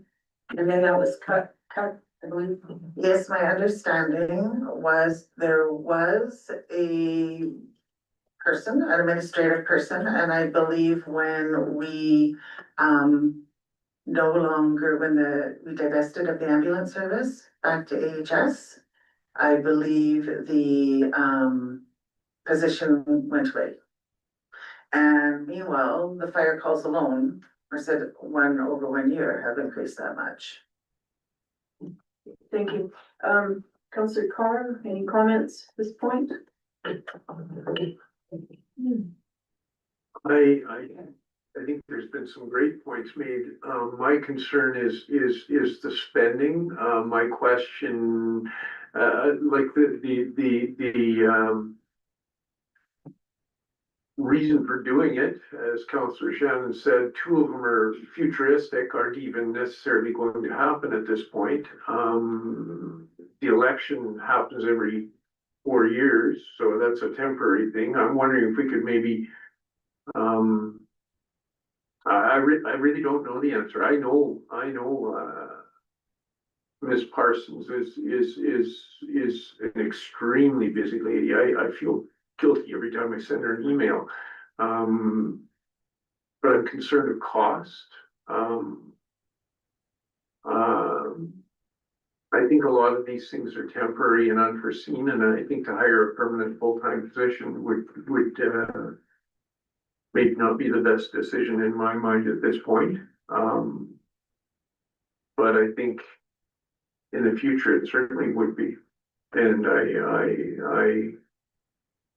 I don't know how to deal with it otherwise, with the delegation of work and so on, that apparently nobody has time for it, but yeah, I really, it's always tough to add another job, but sometimes it is necessary, another position, but sometimes it is necessary. Thanks, CEO Hill, and then Councillor Shannon.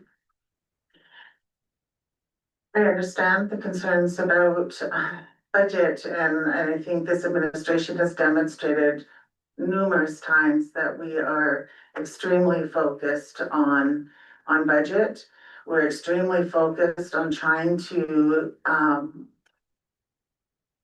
ensure that our mill rate, we continue to work, you can never really lower a mill rate, but we continue to work within minimal increases to our municipal requisition. And we continue to fund a lot of extra stuff in our budget and work that we've been able to do simply through efficiencies that we have found, not coming and asking for more money. And this position, as mentioned, because of the interim position that was budgeted, it's already there in the budget for the next 2 years. And again, recognizing the ATR is happening one way or the other. That's been submitted to the government and the ATR will be happening. The nuclear stuff as it's progressing, even if the project doesn't happen, ask a legislative services how much time was spent last week just on nuclear, organizing meetings and scheduling events and making sure the advertising gets done. And that is only the start. We have just started this journey, and that journey is going to continue for 3 years at minimum. So I also know that more operational savings are going to be coming forward next week, next council meeting. For example, we have some more lease buyouts that we want to buy out to no longer have the lease payments, which again, you know, just our leasing payments operationally, when I started, our operational lease costs were 350,000 a year without the large equipment. Well, we're looking at things and saying this doesn't make sense to impact our operational budget this much. So we're continuously finding methods and means to reduce our operational budget and our mill rate requisition or do more with the same amount of money. And so given the fact that this interim money was in there for an interim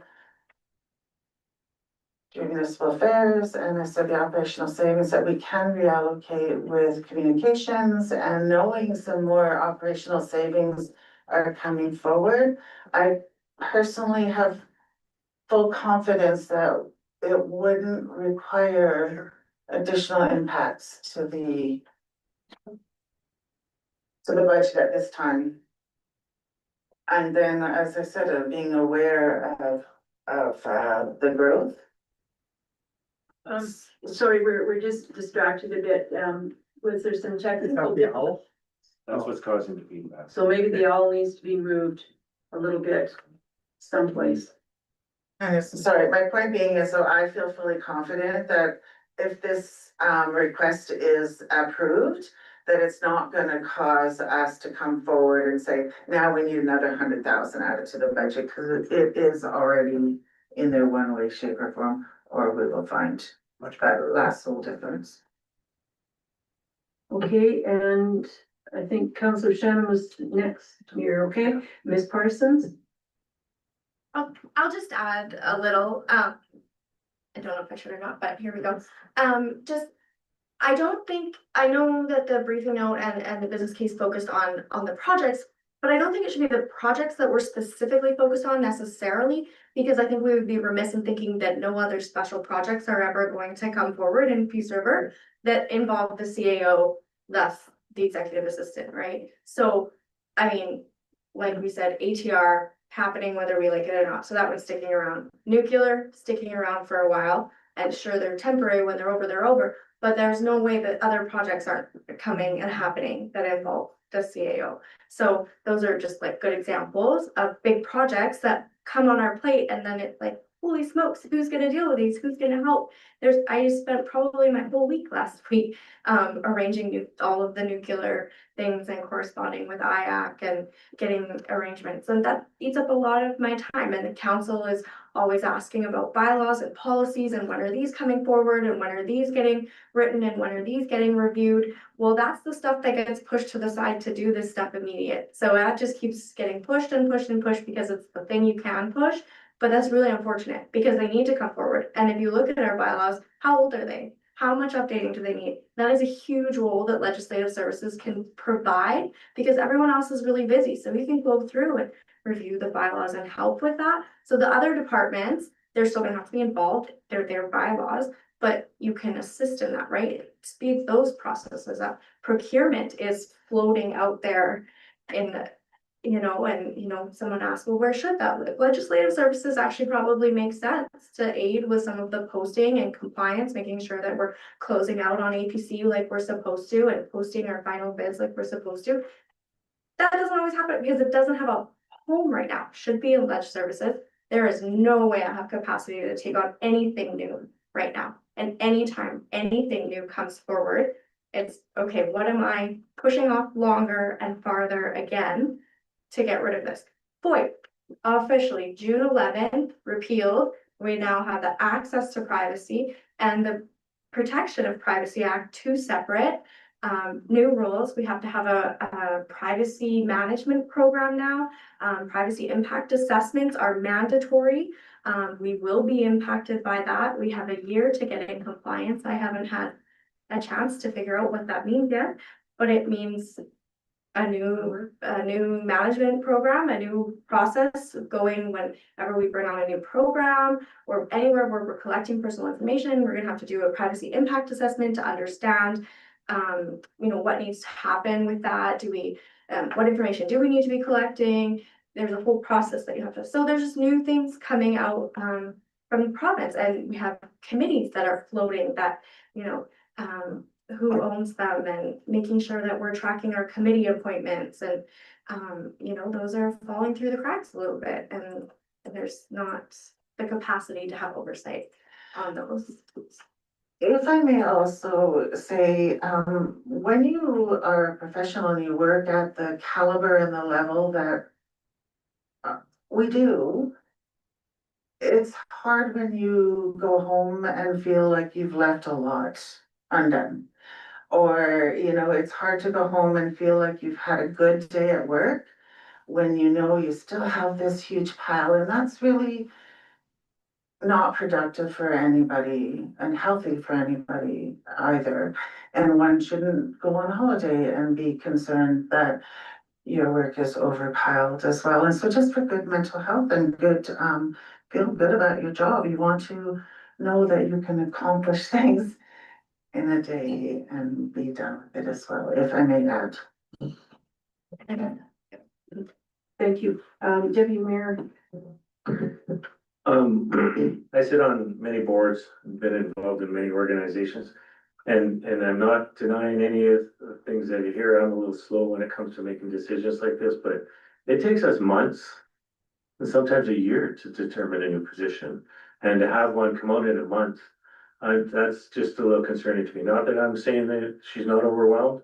I'm just like, where was this when we were doing our organizational chart a couple months ago? How come all of a sudden in May, then we're hiring a new position in June? Like, these are the concerns that I have. This is, you know, timing as far as, you know, looking into these positions, seeing exactly what they're gonna do. And then, you know, we've got a nice briefing note here, no denial, but I'm a little concerned, not on the timing, but on the timeline that we're moving to decide a new position for administration. That's, you know, where I'm coming from here.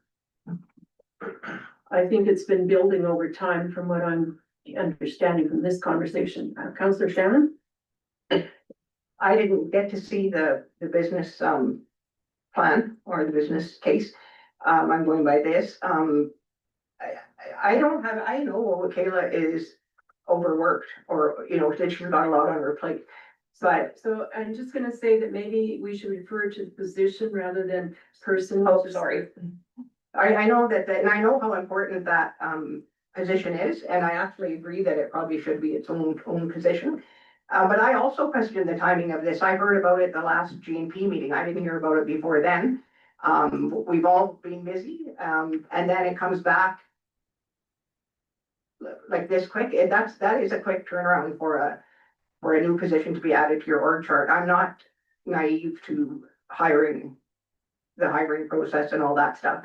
And another thing, like, does that mean then that before this, we had no capacity? Does not every town administration have capacity to take on special projects to a certain amount? Or are they always at full capacity and they can't take on anything? Like, that's the part I don't understand. I'm thinking that our administration should be at a position where they could expect things that might happen and have creative solutions behind the scenes to handle those. especially if, I mean, it's only 4 months till the next election. And if that is the logic that we're going by, that, oh, we have to make the decision for this next new council, well then, why did we defer other things? There is other things that we did defer and say we were deferring them for that purpose. And yet here we are willing to make a decision based on turning around on a dime. Can you, might you refresh my memory on some of those other things that we deferred? I can't refresh my own memory right now, but I know they were done, and I will go back and, because I know I remember the conversations around this table saying, yeah, we should defer that, or absolutely, it did happen. I mean, we cannot deny that. That did happen around this table unless we're all totally have no memory left. But I mean, I'm just saying, how can one be, I'm not getting the logic. This doesn't logically make sense to me. The timeline, the way it's being done, yeah, I think that we have to look at some creative solutions before we go straight to the thing here. I'm gonna throw another topic in here. This policing committee that came down this spring is another one that's been put off for. You might. I thought 3 of us going into Mike's zone would be rather interesting. There've been some good points brought up, and you know, Mark, I take your comments to heart. I really do.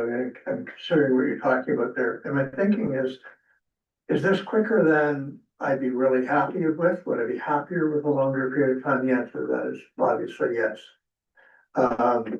More time to make a decision is quite often better. But what's driving my thought more than that, and what would override it for me, is that I believe that administration has come to us with a request, and they haven't made a ton of them. Over the years, I don't think they've made a ton of requests for extra positions. There's been a few. The policing, I supported that regardless. A lot of us did. The vote came down, we supported it. They came to us, there were people that had disagreeing opinions, we talked it over, we supported it. The $250,000 we spent the previous year was a fairly quick decision that we made, with substantial amounts of dollars. That we made in a short period of time where we saw the need, because administration brought us the need and we saw it, and we recognized it in a short period of time. When we took a look at other decisions we made when administration has brought them, I think they bring a lot of work to the table ahead of time that we may not always see. And I take our administration at their word that if they thought they could find a way to make this happen for free, or to make it happen without any economic impact, they would do it, and they have done it. They've given us 2 years with really minimal economic impact to make the decision to meet a need that they're being very upfront with. And we can say no. And if council decides to say no, you'll never hear another word from me against that decision. As you know, what my feeling about democracy is, the decision is made, that's the decision that's made, that's the decision that council made, and that's the decision I live with because it's a council decision. That's a way I've operated for years, and I'll continue to operate that way. So whatever decision comes down the pipe, it'll be over at the end of the decision, in my view. Until the next group maybe takes it on, or doesn't take it on, or doesn't have to. But those are the reasons that I'm comfortable making the decision, even though it's potentially up to $90,000, or could be less. When it's compensated with the other things, I think it's fine. And I don't think the administration generally asks us for things that they don't see a need for. But, and that will be my final word. Everybody else can have other words after me if they wish, but that will be my final. Thank you. Other comments? Yeah, I think admin has done a really, I'm continually impressed when things happen, like when we are presented with a potential increase to the tax rate and the amount of services that are demanded upon us, that admin has to rise up and meet, and time again, they continue to impress me and all of us, I think we admit, with the amount of operational savings and efficiencies that they are able to find in each and every department. I think our finance department has just done a really amazing job of being able to provide the level of service that we do, while basically maintaining our tax rate right along with, or less than, the consumer price index or inflation or whatever, like, they're continually beating the market every single time, and I think they've really earned, at least in my mind, they've earned my trust on this particular issue when they say, look, we find efficiencies all over the place when we can, and they most definitely do, when they are telling us that there's no more blood in the stone, this well is dry, we don't have any more administrative capacity to deal with the things that we need to deal with. They've been able to do it every other time when it's possible. And so I don't have a reason to disbelieve that the need is there now. Thank you. Any other counselors? Okay, my last few words. I estimate that, from the notes here, that we already have 85,400 in the budget somehow for the next 2 years due to the unsuccessful intern part of things and the other thing, I can't remember what it was. So there is that, so I don't see an impact on the budget it's in the short term. Yes, there's long-term consequence to this.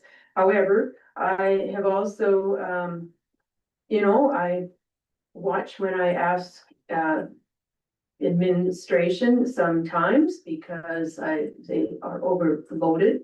So I save my question for later, which I don't think I should really have to do, but that has happened. We have experienced agendas that come out relatively late, so we spend our weekend at some point in time, 2 or 3 hours reading them sometimes. So here nor there, you're gonna read your agenda when it's published. Things like that. I do see this police committee business as going to be adding an extra level of something to admin somehow. We've had some bylaws that have taken quite a long time. We've had some bylaws that, or policies, I guess it is, we're putting into the future because basically there's no time.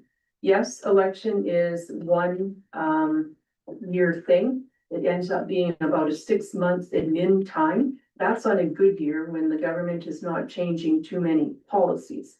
We've experienced in the last few months several policies that have changed elections, and that is up to admin to make sure they're done properly, otherwise there's big consequences. Municipal affairs in general, which is our head honcho sort of thing, seems to be doing a lot of changes. And where do those land? For the most part, they land on admin's desk to translate, first of all, to the other departments, translate to council, and implement them properly. There's usually a lot of dialogue in the background sometimes, asking questions for clarification, this, that, and everything else. So I am supportive of the motion in the sense that I also don't want to end up losing staff because they tire out and they just, at the end of the day, they're saying, I'm done. I'm done in more ways than one. And we then have a problem of, staff retention. We have a problem of attracting staff. And it's not just, okay, let's advertise, somebody will be qualified, will turn up, and we'll have them next week. That doesn't seem to happen these days in any of the positions, admin included. So that, taking that consequence into the scheme of how your municipality runs, I think is something that we should not want to probably set up. I'm guessing maybe set up if somebody gets tired enough, they say goodbye, and then we're into probably a 6-month process. And what does that 6-month process do? We've experienced it in the past when we've missed certain positions in our organization. Somebody else had to step off their beside their desk and do that job as well as their own, which had process delays all along. So for that reason, I am going to be supporting the thing, and I think it's the best way forward for the town to basically run efficiently and as effectively as possible. So that was my last comment. Anybody else? Okay, Councillor Shannon asked for a recorded vote. So those in, maybe, do we need the motion read? is everybody clear on the motion? If I'll read it again. Okay, would you mind reading it again, please, Ms. Parsons? Sure. Move that council approve the addition of a permanent full-time executive assistant position and reclassification of the legislative services coordinator position to manager. That administration initiates recruitment of the EA and that a draft organizational chart be brought back to council for approval prior to the end of term. Thank you. Any further clarification of the motion? Yes, everybody's clear on the motion. All of those in favor of the motion. Okay, I have Boychuk, Scammerhorn, Manzer, Good, and Carr. Not in favor. Councillor Shannon. So the vote is approved. Or carried. Thank you for that. Thank you, admin, for bringing the documentation and the need for this forward as well. Thank you, Councillor. Okay, so are we okay to carry on? Yes. Okay. Reports, we have the nuclear energy minutes of May 9th. So Councillor Shannon, myself, and CAO were at this one. I would say the major discussion here is around communication. The committee is looking at whether or not it needs some outside assistance with its communication. And basically, I think we have decided that yes, we do. The chair and vice chair were to meet with this fellow from I don't know, he's one of the, do you know where Jake was from? He's from one of the nuclear communities in Ontario and, pardon me? So he's from Ignis. Ignis, and chat with him about their communication strategy. It's slightly different than our context, but still, and go forth from that.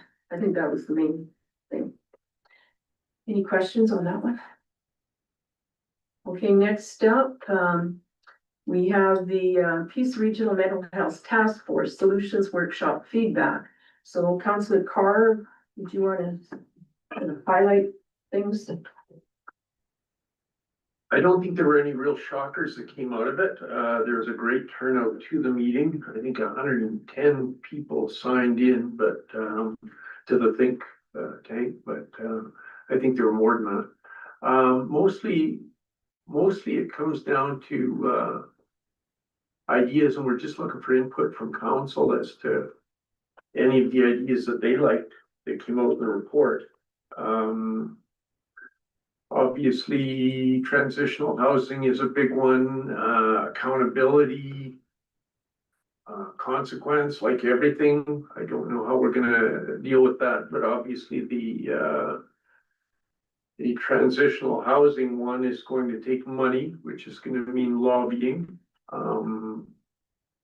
I know there are a couple groups in town that are looking at it already. I don't know what funding, but we just wanted to, I spoke to Councillor Boychuk earlier, we were just looking for discussion and ideas from council as to what they'd like to support in that report and what they thought we should be doing move forward on, if any. Thank you. I think most of council was able to attend the meeting, all of council maybe was. And it was good turnout and I thought very good discussions, bringing opinions from all sorts of backgrounds to the table, which was actually good to see everybody at the table. Council, what do you think we should, like basically is advocating, unless there's money to be spent that we could, Councillor Shannon. Am I correct in summarizing then that basically what came out of this is stuff that we all knew that we needed, that we've had discussions about before, around and around and around? What it comes down to then, am I correct in saying that it's money we need? Money and political collateral is what we need. Yeah. We knew that, yeah. We need direction. First of all, what direction we're gonna go, and probably lobbying of the government for funding, yeah. Yeah, Councillor is good. Yeah, I really support support what was just said, because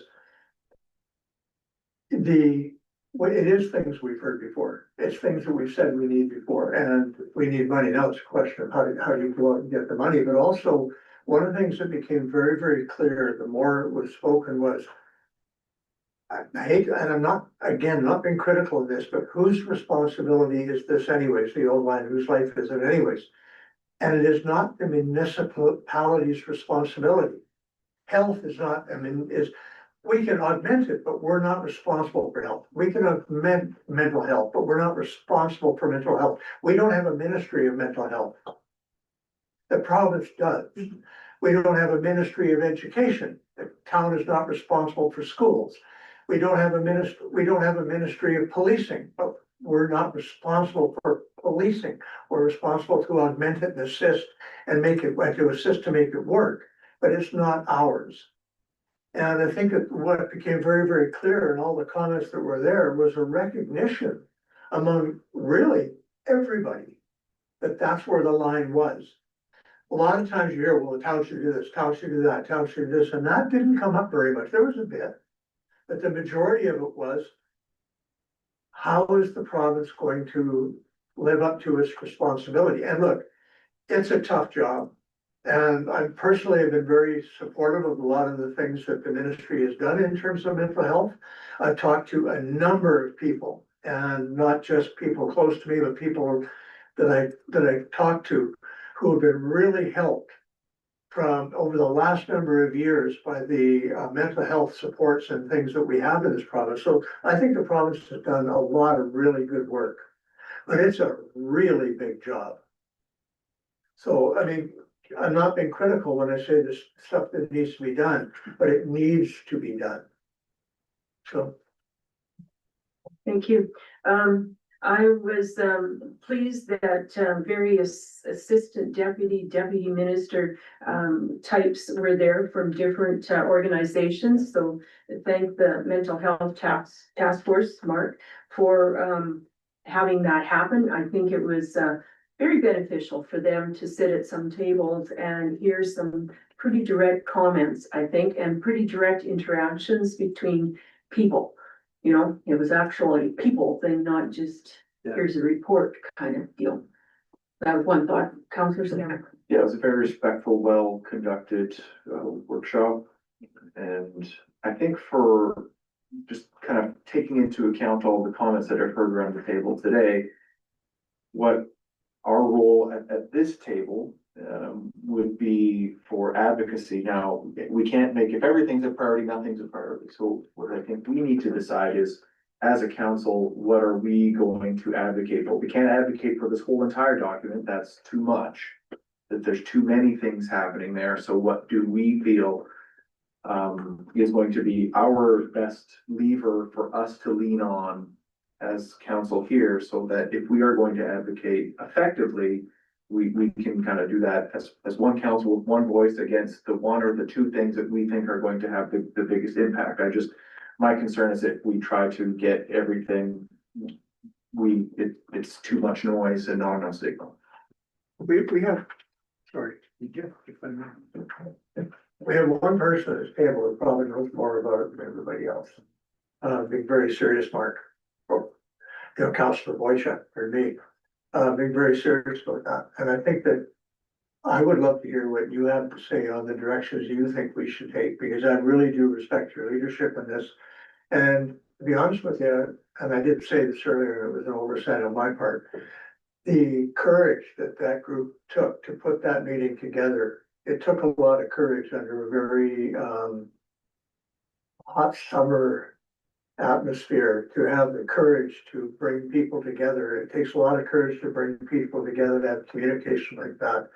I have a lot of respect for the work you've done in that. So I'm going to ask you one more favor. Give us some guidance in this area. Thank you, Councillor Good.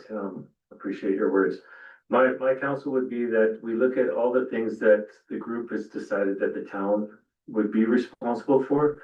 And maybe we could pick a few of those things. And the wonderful thing about it being a regional task force is we have other regions that can pick up areas that we can't. So like councillors can, we can't tackle this whole thing, but we can piece out other pieces to other municipalities and other communities. So And one of the main things that we're also looking for with this council, and like it's been said, but we don't have a leader. You know, yeah, it's not our, we don't own this, but we need somebody to lead it, and that's where we're failing as a community, because we have business people trying to do stuff, community, all these different organizations, but nobody coordinating the attack, so I'd really like to see the town council step up and be a leader in that. And, we're looking at, where do we go here with the task force? You know, it's a new term coming up, you know, there's a strong possibility I might not even be in the community anymore. And so where do we want this task force to go? So that's a conversation that the council needs to have. Do we feel it's a value to our community and we want to keep a council around there? Do we want to own the task force? These are kind of things that we need to look at for the future. But I would recommend, you know, we've talked and talked and talked. We've got this report. We don't want this to fall away. We've got some action items here. Let's make an action list. What we can do, let's answer all these recommendations that the community put together. And then there's many follow-up meetings that have already happened and will continue to happen with supporting the shelter. There's many good things that came out of here that aren't even listed on this paper, like how we're gonna support the shelter to operate a little bit different by sending people that have a lot of the shelter experience to support them, to make them aware of funding and stuff like that, and then continue to build partnerships like Vision Learning with the shelter to help start, you know, and so that's kind of where we're at there and what I would recommend. Thank you. Yes, thank you very much. So I know that, you know, Pratt has a housing ad hoc committee, which I don't know that they've met too regularly. And I don't really know that there is action of whatever sort coming out of there. So whatever go forward we have here, I would like to, as has been indicated, have some focus. If the focus is going to be mental health, then how do we draw the people that are in mental health jobs? How do we draw them to the same point? And how do we know that they're working on the same things that are addressing any of the stuff that was brought up here? You know, there's that. Housing, well, we heard that Canadian Mental Health would like to establish some transitional housing. They actually have a building. They don't seem to have staff yet in place. Is that where we go? There's talk about security and patrols. Well, Citizens on Patrol is in its infancy, and I'm not sure if they've started. CPO is not quite started yet. And Actually, it has. they have? It has, yeah. Okay, so, you know, we'll find out how that is going along in a little bit of time. We've got our own bylaw people and our CPOs being more of a presence and able to do stuff than we've had, you know, prior to the last 6 months. So that may or may not have an effect on some of these things. And so that's something that the town is already, I guess, doing. And Citizens on Patrol is another aspect of community involvement. But anybody see something that says, okay, well, let's focus here? Councillor Good. What I see is that, I wasn't considering doing this, but I just talked to Councillor Carr and I'd love to work with him and Councillor Boychuk to bring back to council at the next meeting. And I'll do some of the grunt work on this one of coming back, of committing to bring to the next council meeting a list of the things that we can do and some recommendations of where we think we can go. If that would be satisfactory for council. Council? You're getting head nods around here. The mental health task force, it has been in effect for almost 4 years, right?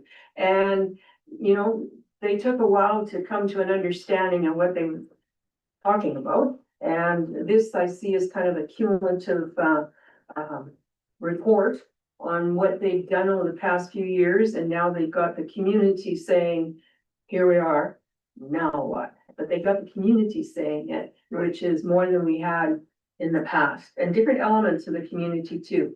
There's been others in the community that have worked on various parts, and that's all probably pretty well helped to come up with this document. But I do like that there would be something thought about, brought to us with a focus that is something that can be To give some direction. activated. Yes. I'd like to think of it in those terms of taking a look at the areas where we're included in the list of a group is responsible, the town is there, and say, okay, where the town is responsible, I'm gonna come up with what can we do as a town to do this? What can we do as a town? Who can we work with? And do those kind of figuring out. That shouldn't be, I'll be honest with you, that shouldn't be all that difficult to come up with the direction, but it would be good to have it kind of codified. But then the other aspect, as I see it, is not, is that advocacy work, like, okay, the town with housing. Maybe some of that too. Like, what are we gonna advocate on if we're going to do that? And then town or council and admin can come up with some steps to go there. But I would also, if this is to go forward, would like a motion, so we know kind of what we're focusing on. Yeah, that's fine. So if you could maybe formulate that, and then council can decide what they think. I'd like to move that three councilors, Councilor Boychuk, Councilor Carr, and Councilor Good, bring the report back to council at the next council meeting with the basics of direction and where to come, where to move. That gives us a timeline and a commitment to make it happen. On the topic of, the,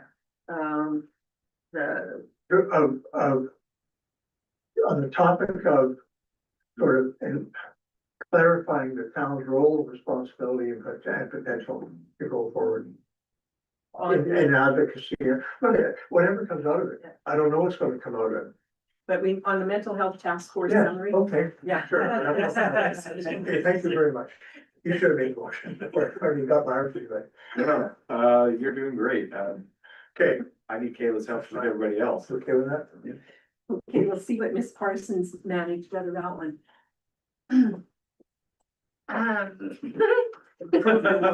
Prove your worth.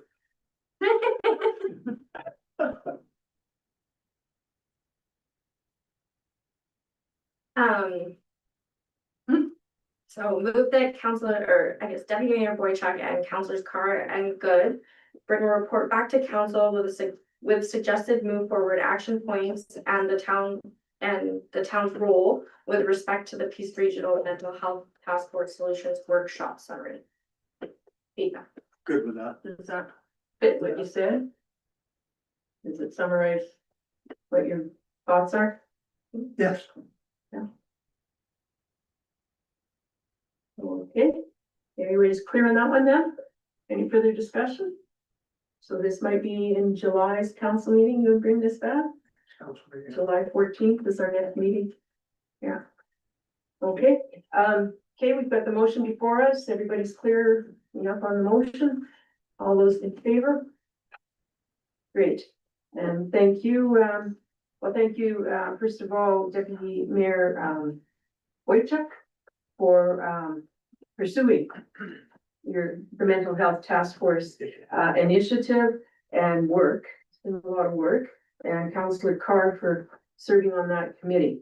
So, we'll look forward to, July 14th and hearing back from this ad hoc committee and, see what they say, and then council will have further discussions, no doubt. So thank you. Okay, next, what are we doing here now? Maybe, someone would move that council accept reports 9.1 and 9.2 for information. I can do that. Councillor Shannon so moves. All those in favor? Great, it is carried. Information items, we have several, packages here. The June 6th one. That was one that had, a summary of issues for the IAC project. And I'll basically be using some of this information in my talk with CBC tomorrow morning. Unless somebody's got something else to add on that one. Then we have the June 13th communication package, and there was lots of stuff here. Alberta Munis wants to inform us about preparations for the Municipal Affairs Survey on recall rules. That's something else that's happened in this last year. I noticed a lot more surveys with relatively quick timelines. So jump in, say something, and then it's taken, I don't know where sometimes. Basically, the proclamation of, what's a different one? Anyways, did anybody else see anything they want to bring forward on this one? That recall information is kind of interesting. It's quite a document. Okay, maybe that's where I'll stop. Mental Health Task Force is repeated in here, so get to read it again if you wish. And that's all I'm gonna say about those ones. Unless somebody else wishes to chime in. Okay, then maybe someone would move to accept item 10.1 for information. Councillor Carr, so moves. All those in favor? Great, it is carried. Notices of motion, do we have any? And then your worship. Comments from the public? No public are left. Okay. Are you okay to go into closed, or do you need a break for going to close? I'm good. Okay, okay, then, the public part of this will be not record, or will be off, and somebody will move us into closed. Who will do that? Councillor Carr, so moves at 7:16. All those in favor?